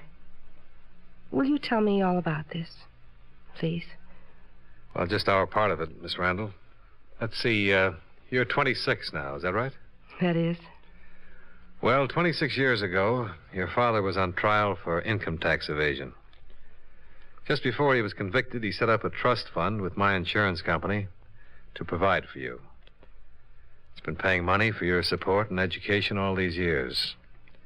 According to the condition of the trust, the rest of the money reverts to you now. Comes to well over $50,000. And that's all there is to it? Yeah, except for this. You mean my father... So strange to say that. My father's murder? Mm-hmm. I suppose I'm grateful to my father. I suppose I should be grateful. I can't say that I'm particularly sorry about his death any more than I would be if any human being died violently somewhere. How strangely life treats us sometimes. How very strangely. You know, you've somehow made me feel comfortable in this house. May I offer you a drink? It was strange for me, too, because I felt comfortable in the house. Over the drinks, we talked of Mark San Antonio. I told her what I knew of his life, of his activities up until the time he'd been sent to Alcatraz. She told me how she'd been reared, far removed from anything that might have connected her in any way with the San Antonio name. Altogether, it was a revealing conversation for both of us. She'd never imagined any part of the kind of life her father had lived. And I never imagined that it was possible for anyone to get away from a man like San Antonio. For the road, Johnny? All right. How long will you be in St. Petersburg? Till all this is straightened out. You mean you'll be here until they find out who killed him? Mm-hmm. How about you? Oh, I really don't know. I really don't even know why I came here exactly. Yes, I do. I wanted to see him, see what he looked like. What kind of a life he led here. Did you see him? No. I suppose I can if I want to. But I have seen what kind of a life he had. He was just an ordinary man, wasn't he? Have you noticed the pictures he's painted? Mm-hmm. May I ask you something? Well, yes. How do you feel about him now? Is this for your report? For myself. Since you've been here, in these last 2 hours, I've begun to think of him for what he was. My father, I mean. I'd like to know why he was killed and who did it. Will I see you again? I hope so. Edith. Yes. I hope so very much. So do I, Johnny.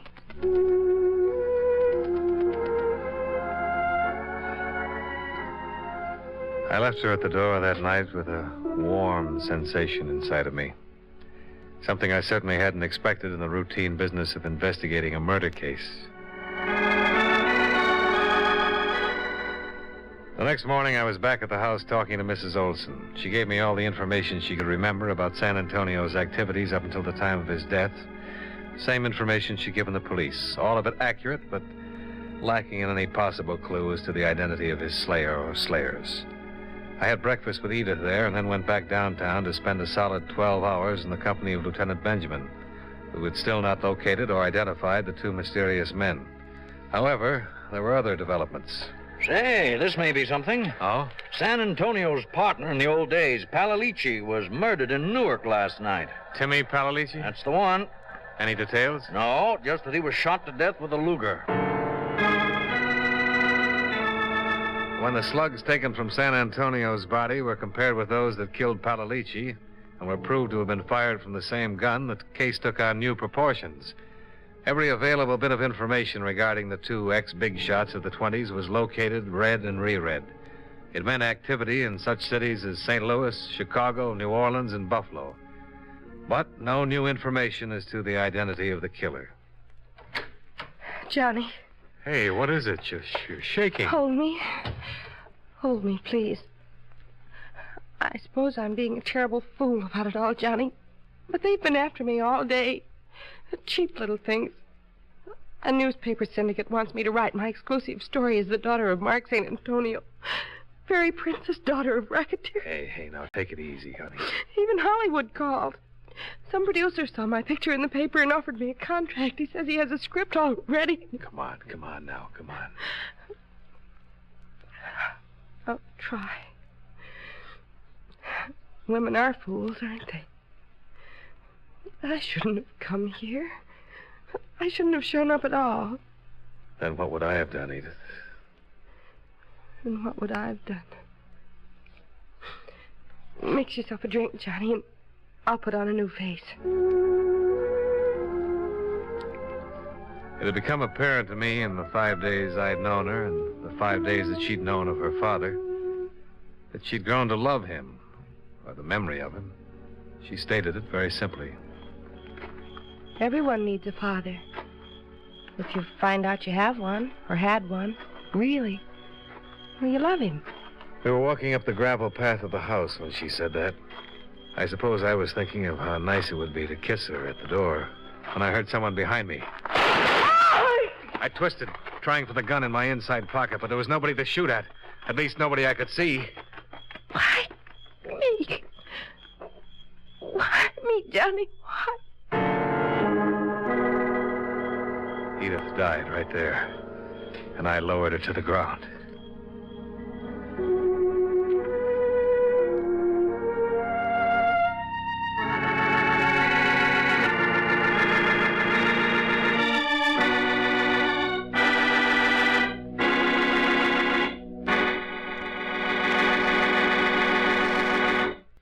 Friends, wherever you are, whatever you're doing, you'll enjoy chewing Wrigley's Spearmint Gum.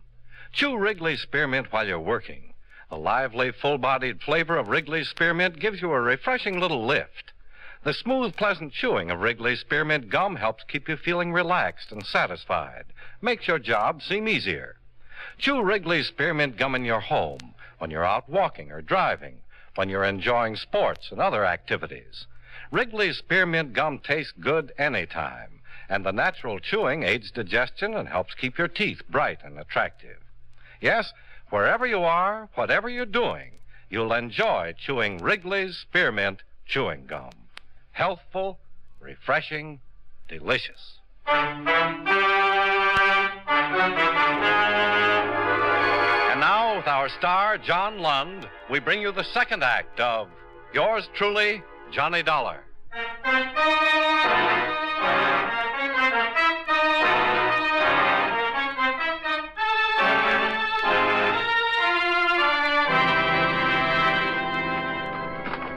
10 seconds after Edith Randall died in my arms, I was stumbling down the gravel path that led from the house to the road. It all happened so suddenly and violently that I can't say that what I did from there on or what I felt was entirely rational. All I know is that a car was parked at the deep end of the gateway and 2 men were just climbing into it. Hey, you two! Stop! Stop! Stop!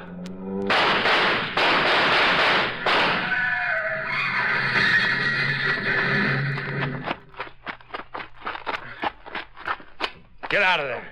Both of you. Get out with your hands up. I'm hit. I'm afraid to move. Get out! Come on. I'm coming. I come. All right, you two. Come on. No use on him, mister. He's used up. You got him real good. I need the doctor. Stay where you are. Mr. Dollar! Mr. Dollar! What is it? What's happened? Don't phone the police, Mrs. Olson. Oh, Tell them to get over here right away. Who are they? What is all this? Go on, do what I tell you. Hurry. All right, Mr. Dollar. All right. You pretty tough fella. What's your name? Giuseppe Rico. Who's he? He was my brother. Giovanni. I need the doctor. Listen. Tell it to me. Tell it to me right now. There's no policeman around to cover you, nobody but you and me. If you don't tell it to me now, you'll never tell it to anybody. Now tell it. Tell it.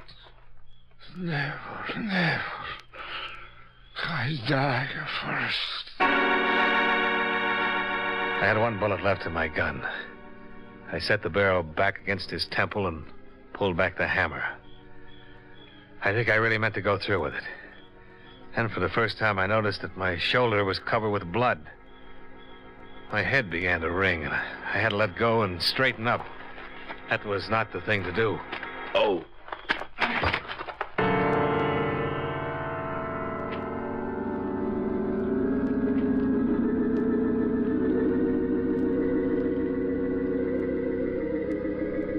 Hello there, Dollar.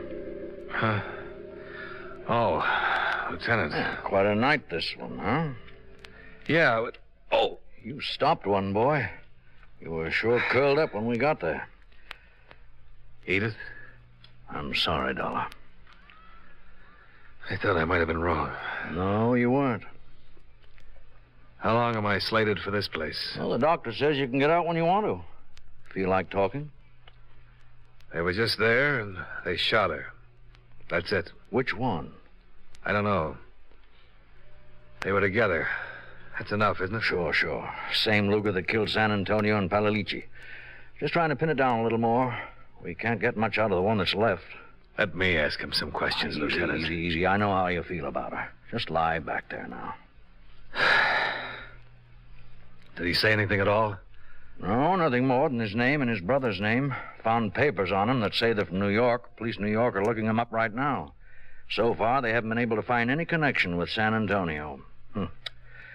People like San Antonio and Palalici make enemies, but that girl, it doesn't figure. And those two flew here from New York just to get her. Yeah. Dollar, you talked to her a lot in these last few days. What'd she say? Nothing that has anything to do with this. You know yourself, she didn't even know who her father was till he got killed. Well, that could have been an act. No, it wasn't.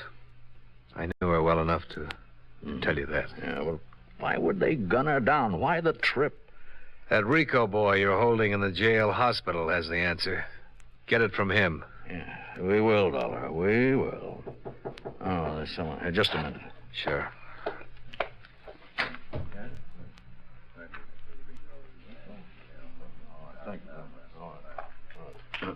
Oh, Dollar. Huh? Maybe I spoke too soon. Rico died 5 minutes ago.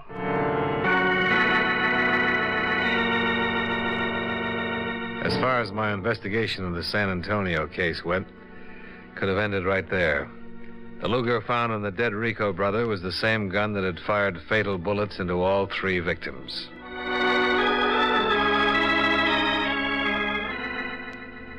I got my release from the hospital and late that afternoon walked into Lieutenant Benjamin's office. Dollar, I don't get it. Don't get what? Here. This just came from New York on the Rico boys. Oh? Came to this country when they were 18 and 21. Both of them were naturalized citizens. Records? Not a thing. No trouble ever. Oh, that's funny. What else? Well, that's about it. Police there can't seem to locate their old man. He disappeared a week ago. Lived on the east side somewhere. He a naturalized citizen, too? Oh, that's another funny thing. He's taken out his papers and was due for examination with the immigration people this week. They're looking for him, too. When are you leaving? Tomorrow afternoon on the 1 o'clock plane. Well, come on. I'll buy you some dinner. We had dinner together and talked about the case. It had been a strange one. The deaths were useless, the motives unknown. The killers weren't even associated with their victims. I parted company with Lieutenant Benjamin and went back to my hotel to trouble it out with sleep. About 11 o'clock, I had a phone call. Johnny Dollar. Hi, Dollar. This is Ben. Oh, what's up? Old man Rico just walked into the city morgue. He wants to take his 2 sons back to New York for burial. 20 minutes later, I was standing in the coroner's office when Lieutenant Benjamin led a small, wizened old man into the room and sat him down in one of the chairs. Gave him a glass of water, offered him a cigarette. Old man refused. No, senora, no. Oh, thank you. Mr. Rico, this is Mr. Dollar. Hello, Mr. Dollar. Mr. Rico? I read of you. You killing my boys. Is so? Yes. They tried to kill me. Yeah, I know. It's bad. Why, Mr. Rico? It is simple. You was in the way. I don't mean about me. I mean about Edith Randall and Palalici and Mark San Antonio. Why? I take the water now, please. Why? Do you know why? See. Then tell me. They're all dead now. I'm still alive.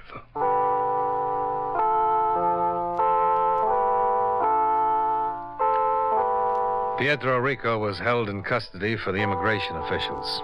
He refused to talk about his sons or any of their activities. He just stayed in his jail cell, silent, non-committal to all visitors, including the chaplain. I don't suppose we'd ever have gotten the story of it, except that the will of Mark San Antonio disclosed that before her marriage to him, his wife's name had been Maria Rico. Yeah. More questions, Mr. Dollar? No, I've got some answers. Mark San Antonio's wife was your daughter, wasn't she? Wasn't she? See. Well, is that all you have to say? I no talk. Well, then I do, Mr. Rico. Because your daughter had a daughter. A lovely, wonderful daughter that your 2 sons killed. I happen to know that girl. She had to die, too. Why? Palalici, San Antonio, and her. They had to die. All are bad. All of us are bad at one time or another. Who made them die? You? See. Who gave you the right? I'm the father. When a daughter marries a bad man, only bad can come of it. He came to our village many years ago and he took her away. He and the men of Paralici help him. It live with me all this time. I live only to destroy him for that. I destroy him and the other man and the girl through my sons. Why the girl? She could not have been good from a bad man. A vendetta. Was that it? If you like, vendetta. He was a bad man who did bad things. Bad man. I smoke now. You got a cigar?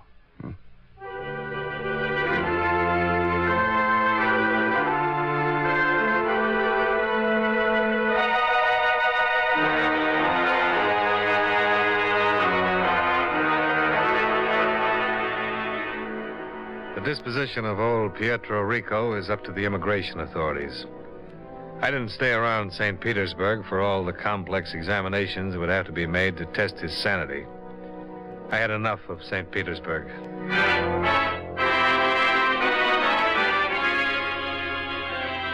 Expense account, item 3, hotel and board, $79.30. Item 4, hospital, $168.13. Item 5, same as item 1, transportation back to Hartford. Expense account total, $573.49. Yours truly, Johnny Dollar.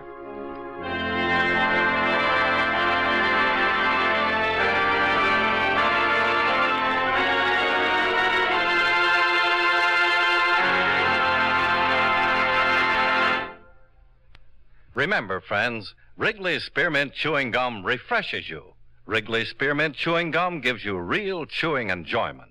The lively, full-bodied flavor of Wrigley's Spearmint cools your mouth, freshens your taste, sweetens your breath. The smooth, pleasant chewing of Wrigley's Spearmint helps keep you feeling relaxed and satisfied, makes whatever you're doing more enjoyable. Yes, for refreshment plus chewing enjoyment, treat yourself often to Wrigley's Spearmint Chewing Gum. Millions enjoy it daily. Get a few packages and always keep some handy. That's Wrigley's Spearmint Chewing Gum. Healthful, refreshing, delicious.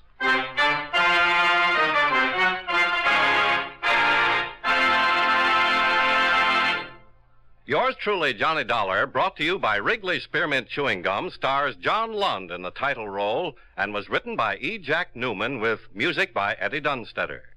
Featured in tonight's cast were John McIntyre, Joe Kearns, Jeanette Nolan, Virginia Gregg, and Jay Novello. Yours truly, Johnny Dollar, is transcribed in Hollywood by Jaime Del Valle.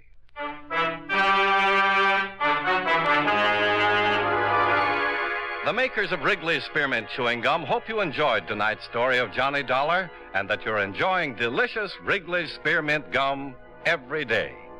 This is Charles Lyon, inviting you to join us again next week at this same time when, from Hollywood, John Lund returns as... Yours truly, Johnny Dollar. This is the CBS Radio Network. Wrigley's Spearmint Chewing Gum, the refreshing, delicious treat that gives you chewing enjoyment, presents for your listening enjoyment John Lund as... Johnny Dollar. Philip Shaw, Johnny. Oh, fine. What have you got for me? Mr. Dale Martin is insured with National. He owns a gym, one of those bodybuilding places. Man was killed there. When did it happen? This morning, about an hour ago. Now, we don't know if it's an accident or not. The police are over there now. Anything to work on? Nothing. That's why I called you. Better get over there right away. I'll do it, but I don't take off my shirt.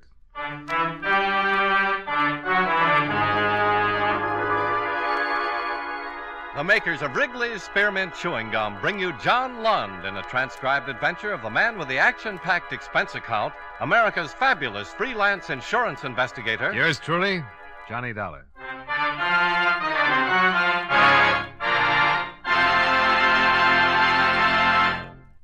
Wrigley's Spearmint Chewing Gum refreshes you. Wrigley Spearmint Chewing Gum gives you real chewing enjoyment. Yes, for chewing enjoyment plus refreshment, it's Wrigley's Spearmint Chewing Gum. The lively, delicious flavor of Wrigley Spearmint cools your mouth, helps keep your throat moist, and gives you a nice little lift. The good, smooth chewing of Wrigley Spearmint helps keep you feeling fresh and alert, adds enjoyment to whatever you're doing. So for chewing enjoyment plus refreshment, treat yourself often to Wrigley's Spearmint Chewing Gum. Healthful, refreshing, delicious.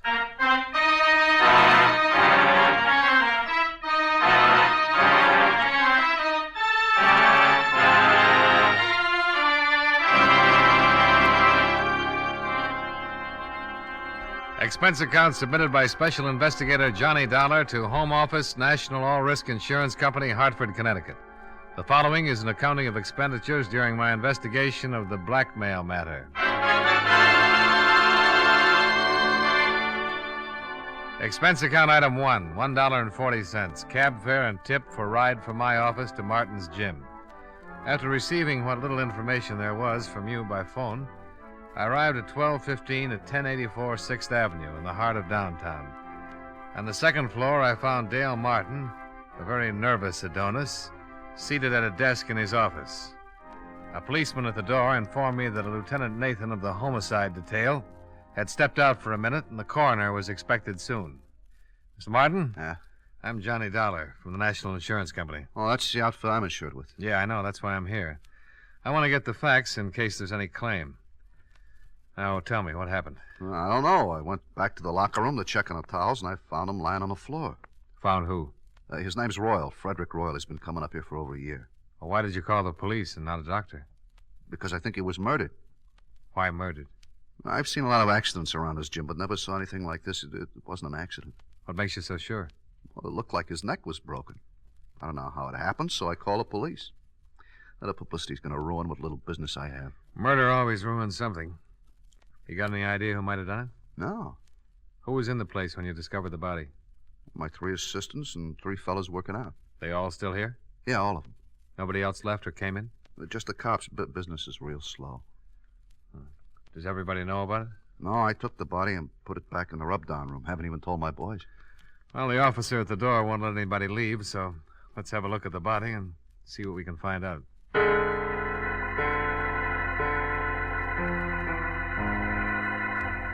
Martin left one of his boys to answer the phone, and everyone else was keeping busy wrestling with weights as he led me through the locker room.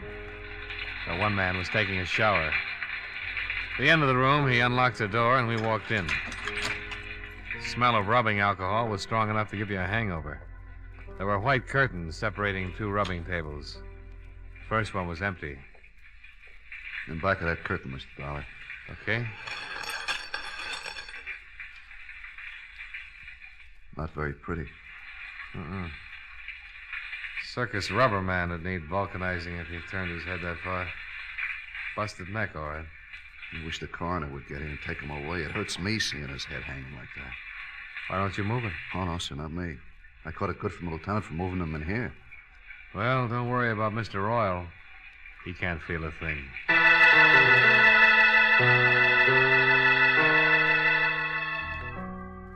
Lieutenant Nathan arrived with the coroner, and the latter confirmed our diagnosis. Nathan had Martin keep his clients and assistant muscle men busy. They started comparing biceps and forgot anybody else was there. Nathan was an old friend, so I didn't have to convince him that I was there on business.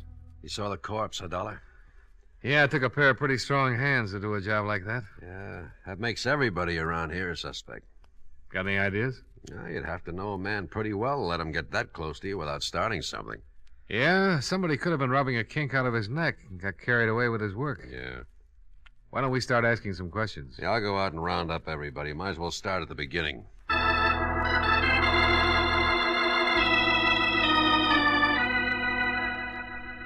Nathan herded everyone together, and the questioning started. The men were very unhappy. This bad publicity that couldn't be helped. Mr. Robert Wells, songwriter, Mr. Michael Darling, car salesman, and the third and last, Mr. Patrick Mullins, jeweler.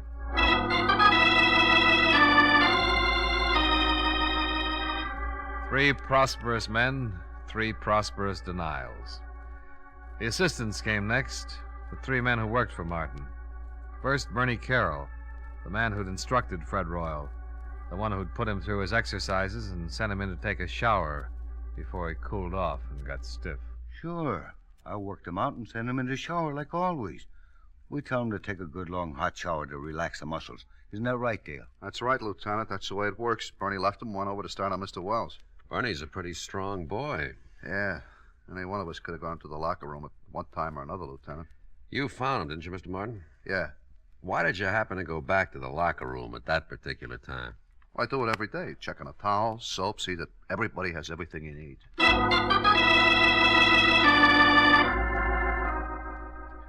Question after question, trying to nail down alibis, trying to make them stick or tear them apart. According to everybody so far, it was a big mystery. Next man, Jack Olson. Yeah, I went back by the locker room several times. Why? Well, there's an electric coffee maker on a table against the wall back there. I wanted to get some coffee. Mm-hmm. The other times? Well, once to look at the appointment board to see who's coming in, later to get some chalk for my hands. Chalk for your hands? Yeah. Keeps your hands from perspiring and making blisters, when you're working with heavy weights. You're fairly new here, aren't you, Jack? 3 weeks. How'd you know that, Dollar? Well, the other boys all have heavy calluses. They don't use chalk. You know quite a bit about this weightlifting stuff, huh? Oh, sure. I used to lift candy bars when I was a kid. All right. Call in the last one. The last man, Johnny Morgan, and his story was no different than the others. Yes, he'd walked back past the locker room. No, he had not slipped in and popped Mr. Royal's neck while he was preparing to take his shower. The coroner removed the body, and all the rest went down to the precinct to sign formal statements. They were all released and sent home, pending further investigation. I hailed a cab and rode home with Dale Martin. Would you like some apple or carrot juice? Well, I'll try anything once. It's good for you. Yeah, I figured that. You didn't kill him, did you, Martin? Don't be silly. He was the best customer I had. I wouldn't kill off my business. Here. Thanks. You have any ideas, Dollar? Nope. How long did you say Fred Royal had been coming to your gym? Over a year. What do you know about him? Not much. He was a wolf, like the girls. Always talking about the gal he was out with the night before. I got tired of his gab. I put him straight. You know what business he was in? Whatever it was, he had a lot of money. Wore a new suit every time he came around. Oh, excuse me. Hello? Oh, just a minute. For you, Dollar. Oh, thanks. Hello? I got something on the dead man. Got a record. Blackmail. You know where he lived? We're checking. Oh, wait a minute. Martin, you wouldn't by any chance know where Fred Royal lived, would you? Well, I send a bill to him every month. I got my books here in the apartment. I'll get the address. Oh, Nathan, Martin's got his address. I found something else in his personal effects. Key to a safety deposit box. Boys are checking to see which bank. Here's the address, Dollar. Fred Royal, 673 East Weeping Willow Circle. I told Nathan I'd meet him at Royal's place. I downed my liquefied carrots, said goodbye to Martin. Half an hour later, the lieutenant and yours truly, Johnny Dollar, were tearing Mr. Fred Royal's apartment to pieces. Nothing. Yeah, I came up empty, too. Hey, What's the matter? here's a date book. Good. Maybe we've been working on a holiday. See, here's a name. Barbara Carroll. Carroll.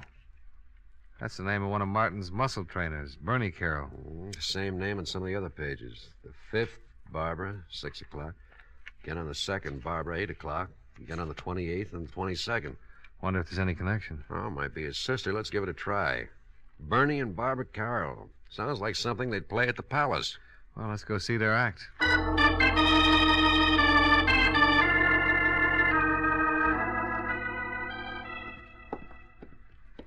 Here's the apartment. They live with that new fella. Jack Olson. Yeah, the quiet one. Police. Yes? I'm Lieutenant Nathan, homicide. This is Johnny Dollar. How you do? How you do? We'd like to talk to you, Miss Carroll. Well, certainly, Lieutenant. Come in. Thank you. I was just making some lemonade. Would you like some? Yeah, thanks. It is pretty hot out. Maybe you'd like something stronger. No, thanks. The lieutenant's on duty. I guess you've heard about the accident. Like your lemonade sweet, Lieutenant? Medium, please. Here you are. Oh, thank you. Your brother didn't mention anything about your going out with Royal. He was probably protecting his little sister. The lieutenant found your name written in Royal's date book. I've been out with him 6 or 7 times. You know what his business was? He never discussed it. Did you ever meet any of his friends? No.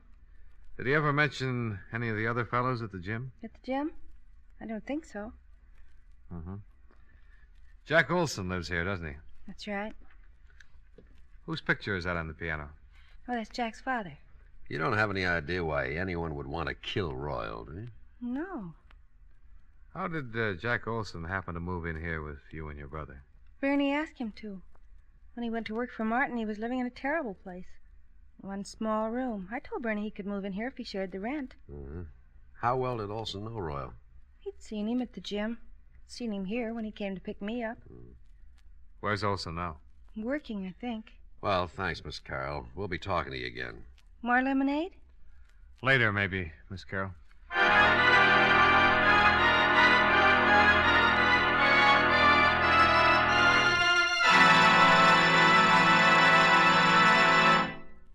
Friends, wherever you are, whatever you're doing, you'll enjoy chewing Wrigley's Spearmint Gum. Chew Wrigley's Spearmint while you're working. The lively, full-bodied flavor of Wrigley's Spearmint gives you a refreshing little lift.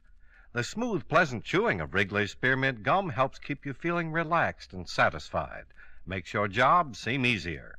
Chew Wrigley's Spearmint Gum in your home, when you're out walking or driving, when you're enjoying sports and other activities. Wrigley's Spearmint Gum tastes good anytime, and the natural chewing aids digestion and helps keep your teeth bright and attractive. Yes, wherever you are, whatever you're doing, you'll enjoy chewing Wrigley's Spearmint Chewing Gum. Healthful, refreshing, delicious.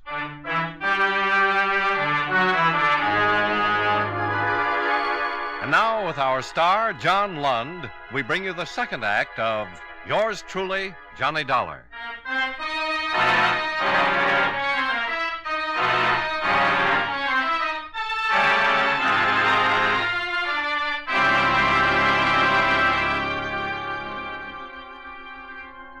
Three in the afternoon. Out of Barbara Carroll's cool apartment and down in the blistering street. The thermometer crowding 90 and the humidity sticking to us like a steaming blanket. I feel awful. Terrible day to solve a murder. I want to go look through some newspaper files. What for? That picture on the piano. Jack Olson's father? Yeah. I've seen it someplace before. It's a news story connected with it. Yeah, I'll drop you off. I got to get back to the precinct, see if the boys have found the safety deposit box that fits Fred Royal's key.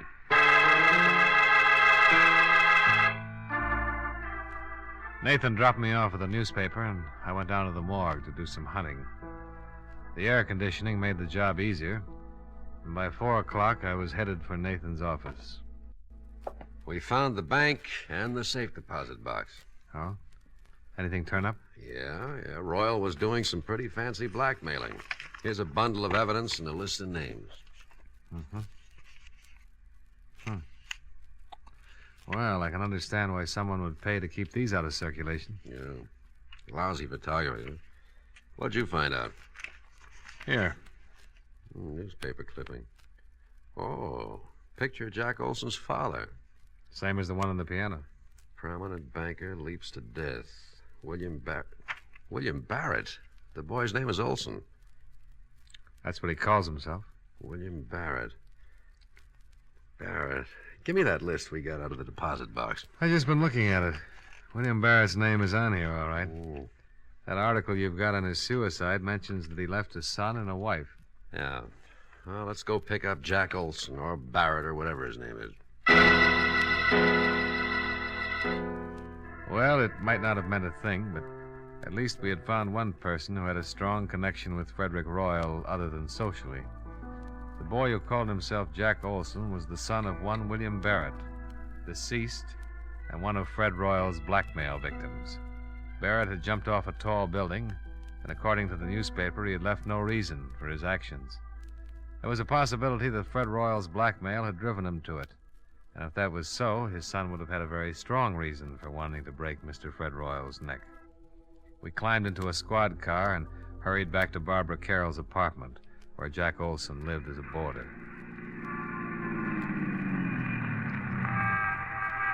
Now, let's go. Hey, wait a minute. Oh, what's wrong? Jack Olson, coming out of the building. All right, we pick him up on the street. He's hailing a cab. Come on, let's see where he's going. Wouldn't it be easier to just ask him? Oh, stop trying to ruin my afternoon. You know, there's nothing more relaxing than a pleasant drive through quiet, peaceful old New England. We started tailing Jack Olson's cab. Across town. Along the Merrick Parkway. Across a bridge. He's headed for Long Island. Well, your Connecticut badge won't be much good over there. We kept going across the Sound, past the outskirts of a couple of waterfront towns and onto a long highway. Pretty expensive cab ride. Pretty expensive. Pretty important. Yeah. Well, they're turning off on that road. Hope we don't lose them.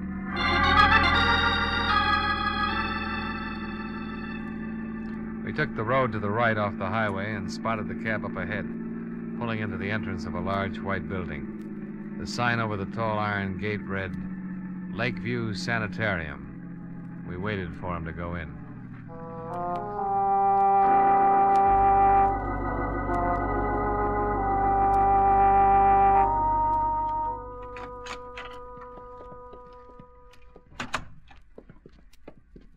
Yes? Is there something I can do for you? I'm looking for a man. Oh, any particular man? Oh, who's in charge of this place? Dr. Feder. Well, run him out, please. I want to talk to him. Which one of you is the patient? Patient? Can't you tell? Look, just go get Dr. Fodder. Feder. Oh, Feder, okay. Go get him and tell him Lieutenant Nathan wants to talk to him. Lieutenant Nathan? Of the cavalry. What? Oh, well, I'll get him right away. Lieutenant. You think that's funny? Oh, well, I liked it. Let's see what kind of a reaction it gets out of Dr. Feder. Cavalry. Nice thing to say in a place like this. Lieutenant Nathan? Yeah, that's right. I'm Dr. Feder. Oh, this is Mr. Dollar. How do you do? How do you do? Now, are you related? No, but we've been friends a long, long time, haven't we, Nate? Yeah, I'm a police officer, Doctor. Oh. We've been following a man. He came in here a few minutes ago. Is that right? The lieutenant thinks he might be a killer. I can handle this, Dollar. Doctor, I'm with Central Division Homicide. This isn't my territory, but I'd appreciate it. Which one of you is the patient? Now, look, this is getting a little ridiculous. Here are my credentials. Oh. The man we want came in here a few minutes ago. Well, Mr. Barrett is the only one. And his real name is Barrett. Who's he seeing? His mother. What's wrong with his mother? Mrs. Barrett is seriously ill. Have anything to do with her husband's suicide? Everything to do with it. I doubt if Mrs. Barrett will ever recover. We went back out to the car and tried to put it all together. Jack's father had jumped off a roof. He was being blackmailed and couldn't take it. The shock of his suicide had driven Mrs. Barrett into a permanent breakdown, and Fred Royal had been responsible for the whole thing.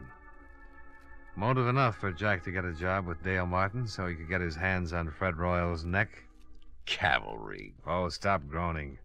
Tell me what you think of my theory. We still need a confession. We'll get it. Mind if I make a pest of myself and ask how? Let's ride back to town and see Dale Martin.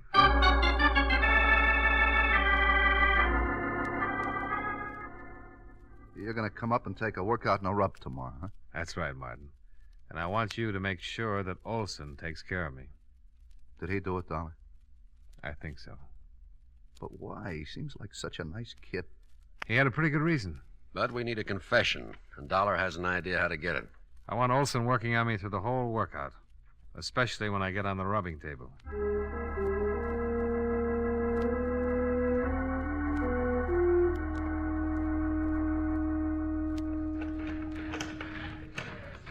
You're in pretty good shape, Mr. Dollar. Well, I'm carrying a few extra pounds. I will knock that off of you in a hurry.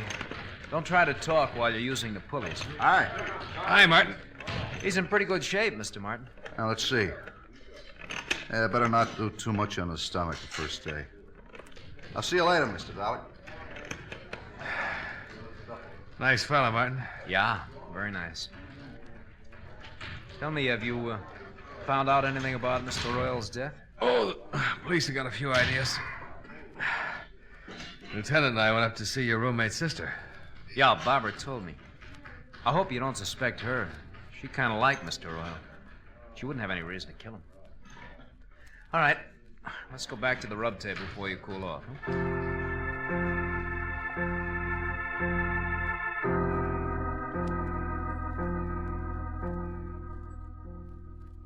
You don't mind going in there, do you? No. Why should I? Oh, some people are funny about rooms where there's been a dead person, you know? Well, it doesn't bother me, Mr. Dollar. Martin's got all his towels piled on the other table. I can move them if you like. Oh, no, it doesn't make any difference. Royal wasn't killed in here anyway. All right. Up on your back. Yeah. Give me a good brisk rub and let me relax for about 10 minutes. All right, slide down a little. Yeah.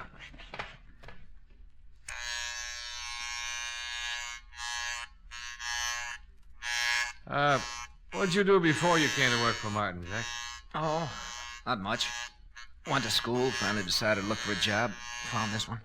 You ever study this sort of thing? No, there's really not much to it. Martin shows us how to use the machines, help the clients, and rub the neck and back. Well, then all you need is a good build, a strong pair of hands, huh? Yeah, I guess so.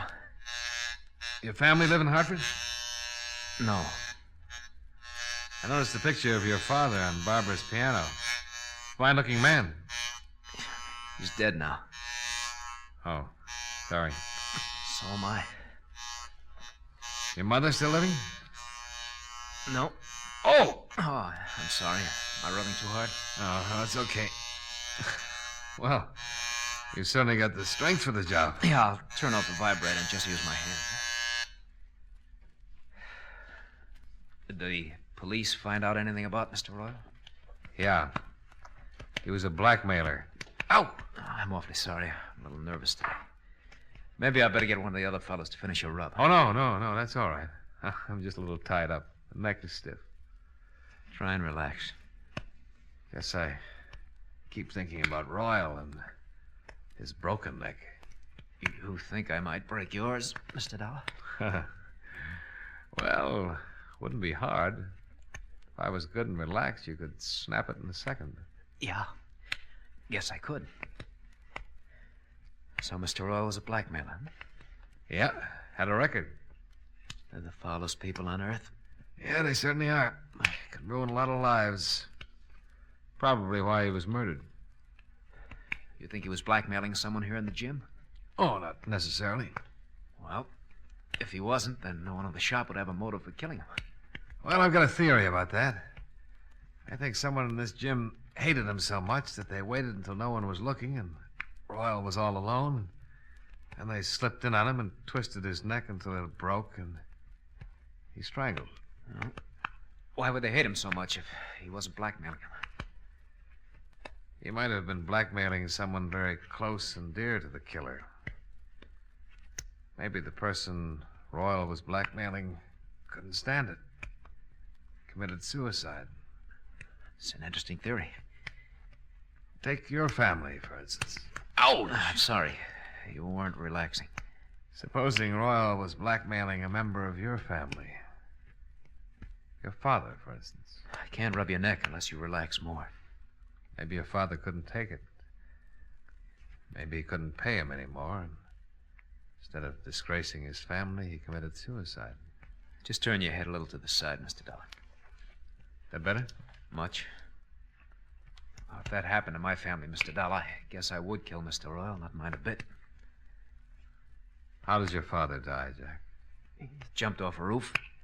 Now, if you just turn your head a little more, I'll try to pop your vertebrae, huh? We followed you out to Long Island yesterday, Jack.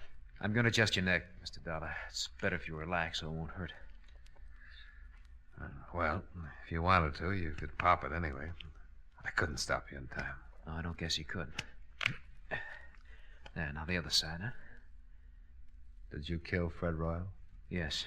Relax. All right, Mr. Dollar. Let's go down to the police station. Lieutenant's outside with Martin.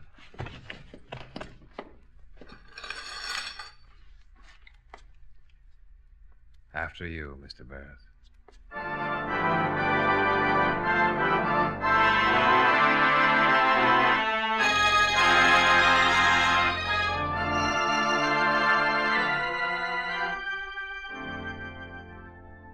Nathan took Jack Barrett down to the station and got from him a signed confession. I went with Martin, and with every drink I saw another Barrett. So finally I gave it up and came up here to my office. Expense account. Item 2, $4.53. 1/5 of very dry gin. Martin forgot his health and hygiene for a couple of hours and finished what I didn't drink. Item 3, $16.75. Cab fare for a ride up through the country, all by myself. Expense account total, $22.68. Yours truly, Johnny Dollar.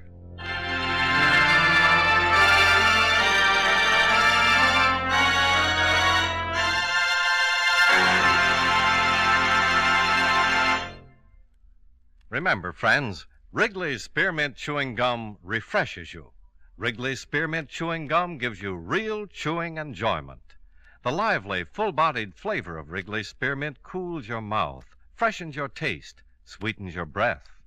The smooth, pleasant chewing of Wrigley's Spearmint helps keep you feeling relaxed and satisfied, makes whatever you're doing more enjoyable.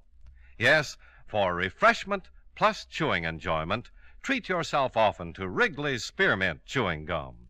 Millions enjoy it daily. Get a few packages and always keep some handy. That's Wrigley's Spearmint Chewing Gum.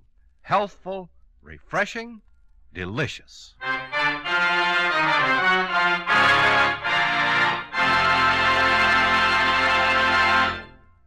Yours truly, Johnny Dollar, brought to you by Wrigley's Spearmint Chewing Gum, stars John Lund in the title role and was written by Blake Edwards with music by Milton Charles. Featured in tonight's cast were Edgar Barrier, Hy Averback, Hal March, Jim Nusser, Tony Barrett, and Virginia Gregg. Yours truly, Johnny Dollar, is transcribed in Hollywood by Jaime Del Valle.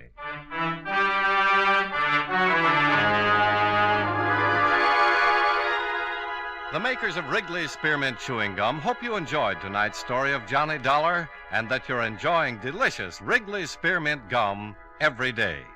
This is Charles Lyon, inviting you to join us again next week at this same time when, from Hollywood, John Lund returns as... Yours truly, Johnny Dollar.